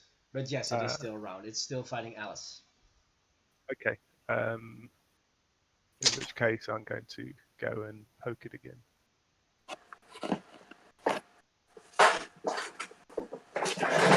Whoa! Whew, there was something falling Okay, over. 21, so it's a hit. Yeah. Defos. 9 damage. Alright. 1, 2, 3, 4, 5, 6, 7, 8, 9. Alright, this eagle looks pretty patchy, but it's still flying. It's looking patchy, but not Apache, because you're the one. Huh? Nice. No, that's... No, that's terrible. Alice, Sora, just liberate me from these puns I'm making. Alice? Oh, yeah. Sorry. I'm still raging. I'm going to swing my axe again. And I think I'm going to go and use reckless attack, so I get advantage on the attack rolls, but then next turn I get disadvantage on defense. Yes! Yeah, nice. So let's see, I'm gonna roll twice, so it's again with the +5. Pick the highest number. I roll 18 and 17, so I take the 18, total of 23 to hit. Oh, that's a hit. I don't think you need me to tell you that. Okay, and to roll damage, it's the d10 plus 5. I roll a 10 plus 5, 15. Alright.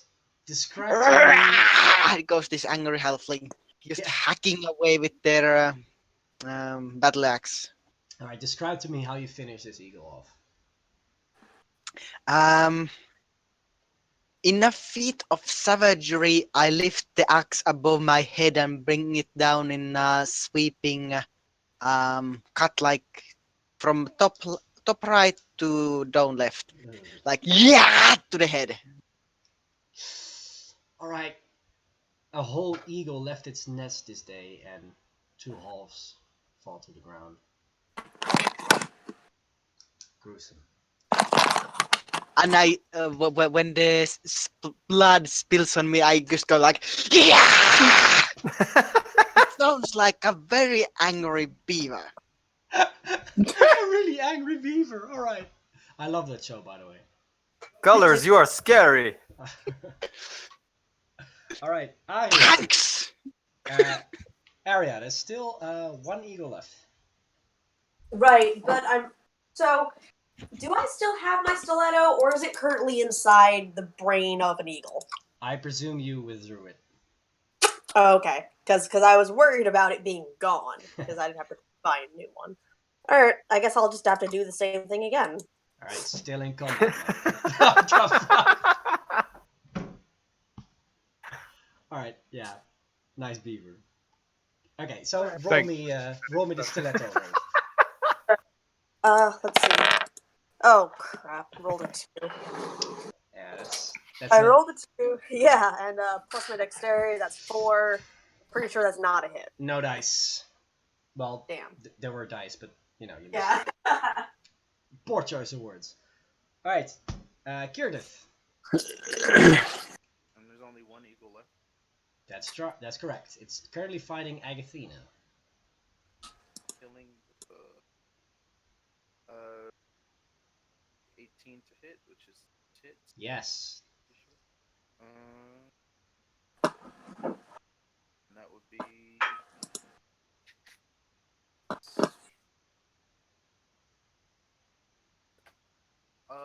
I'm going to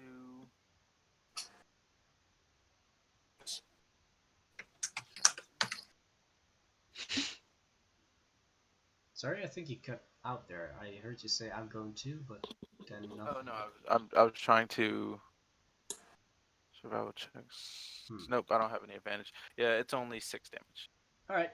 That is enough to finish it off though. Awesome. So, giving you full narrative control over the fate of this eagle. Give it to us. I'm gonna aim for the wing, so it's gonna like shear off half the eagle's wing. Oh, that's nasty. Yeah. That's neat. Alright. So, the last of the eagles has been felled.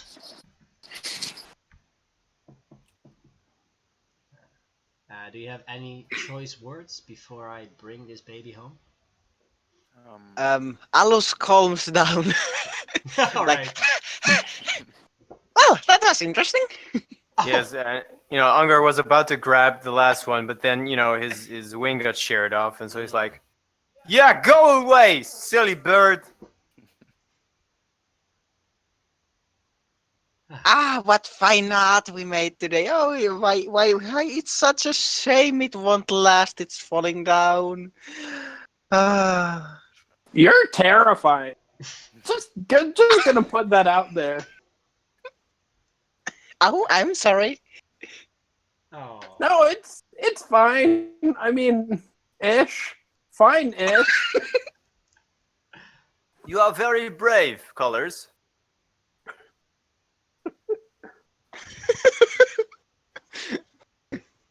Alright. So, you ascend even higher, and eventually you break through the clouds. And as you finally break, you see the sun, which is almost set, glitter on top of these vanilla clouds. And you see... Oh, that's cute. And on top of these clouds, you see a big castle. And when I say a big castle, I'm worried that you might think like a castle that is big for a human, like something you'd find in France. But when I say a big castle, I mean a castle in giant size, something that's big for a giant. So humongous. They have, massive castle. Massive castle. They need somewhere for their troops to flee to. Gigantic castle. And you also see a much smaller shack, but this shack is also giant size. And next to this shack is a pasture enclosed with pins, and there under the setting sun, you see a herd of giant rainbow sheep munching on the clouds. And that's where we'll end the session. Bring us in. Let's get ready to butcher them. I'm afraid that's all the time we have for today, so I'll have to put a pin in this storyline. That was fun. Yeah. I had fun. We can use the NPC next time to, give us a recap. Exactly. Well, I really enjoyed this session. This is fun. I'll catch you later. Yeah. See you guys. Well, that was fun. That was my first live D&D ever. I've done some other Roll20, but not with voice. It was very fun. I had a very good time acting out this this halfling barbarian. Ah, nice. Pictures are coming in. Yeah, Halfling Barbarian is such a fun juxtaposition of playing this merry-go-lucky guy that also just every so often explodes into murderous rage. Proud. Yeah. Like, you think of like some small animal who just goes absolutely ferocious. The beaver, yeah. Yeah. Beaver or badger. I originally meant badger, but it doesn't really matter. Are you proud of me? Yes, very proud. All right. Well, this was fun, friend. Yeah. Hope we can play again, but I'm going to get going. Yeah, how this thing works is there is a schedule in the scheduling tab, and if 3 or more people that were in this session subscribe to a coming session, we'll continue this story thread. All right. And I recorded everything, so that will make it very easy for me to remember what actually happened. So when are we doing this again to continue? We're not sure. I'll get back to you on that. Okay. All right. Farewell, friends. But for now, I'm also going to sign off. Sleep tight, everyone. Right. Yeah. Also, the lovely audience at home. Did anyone actually watch? I don't know. I did.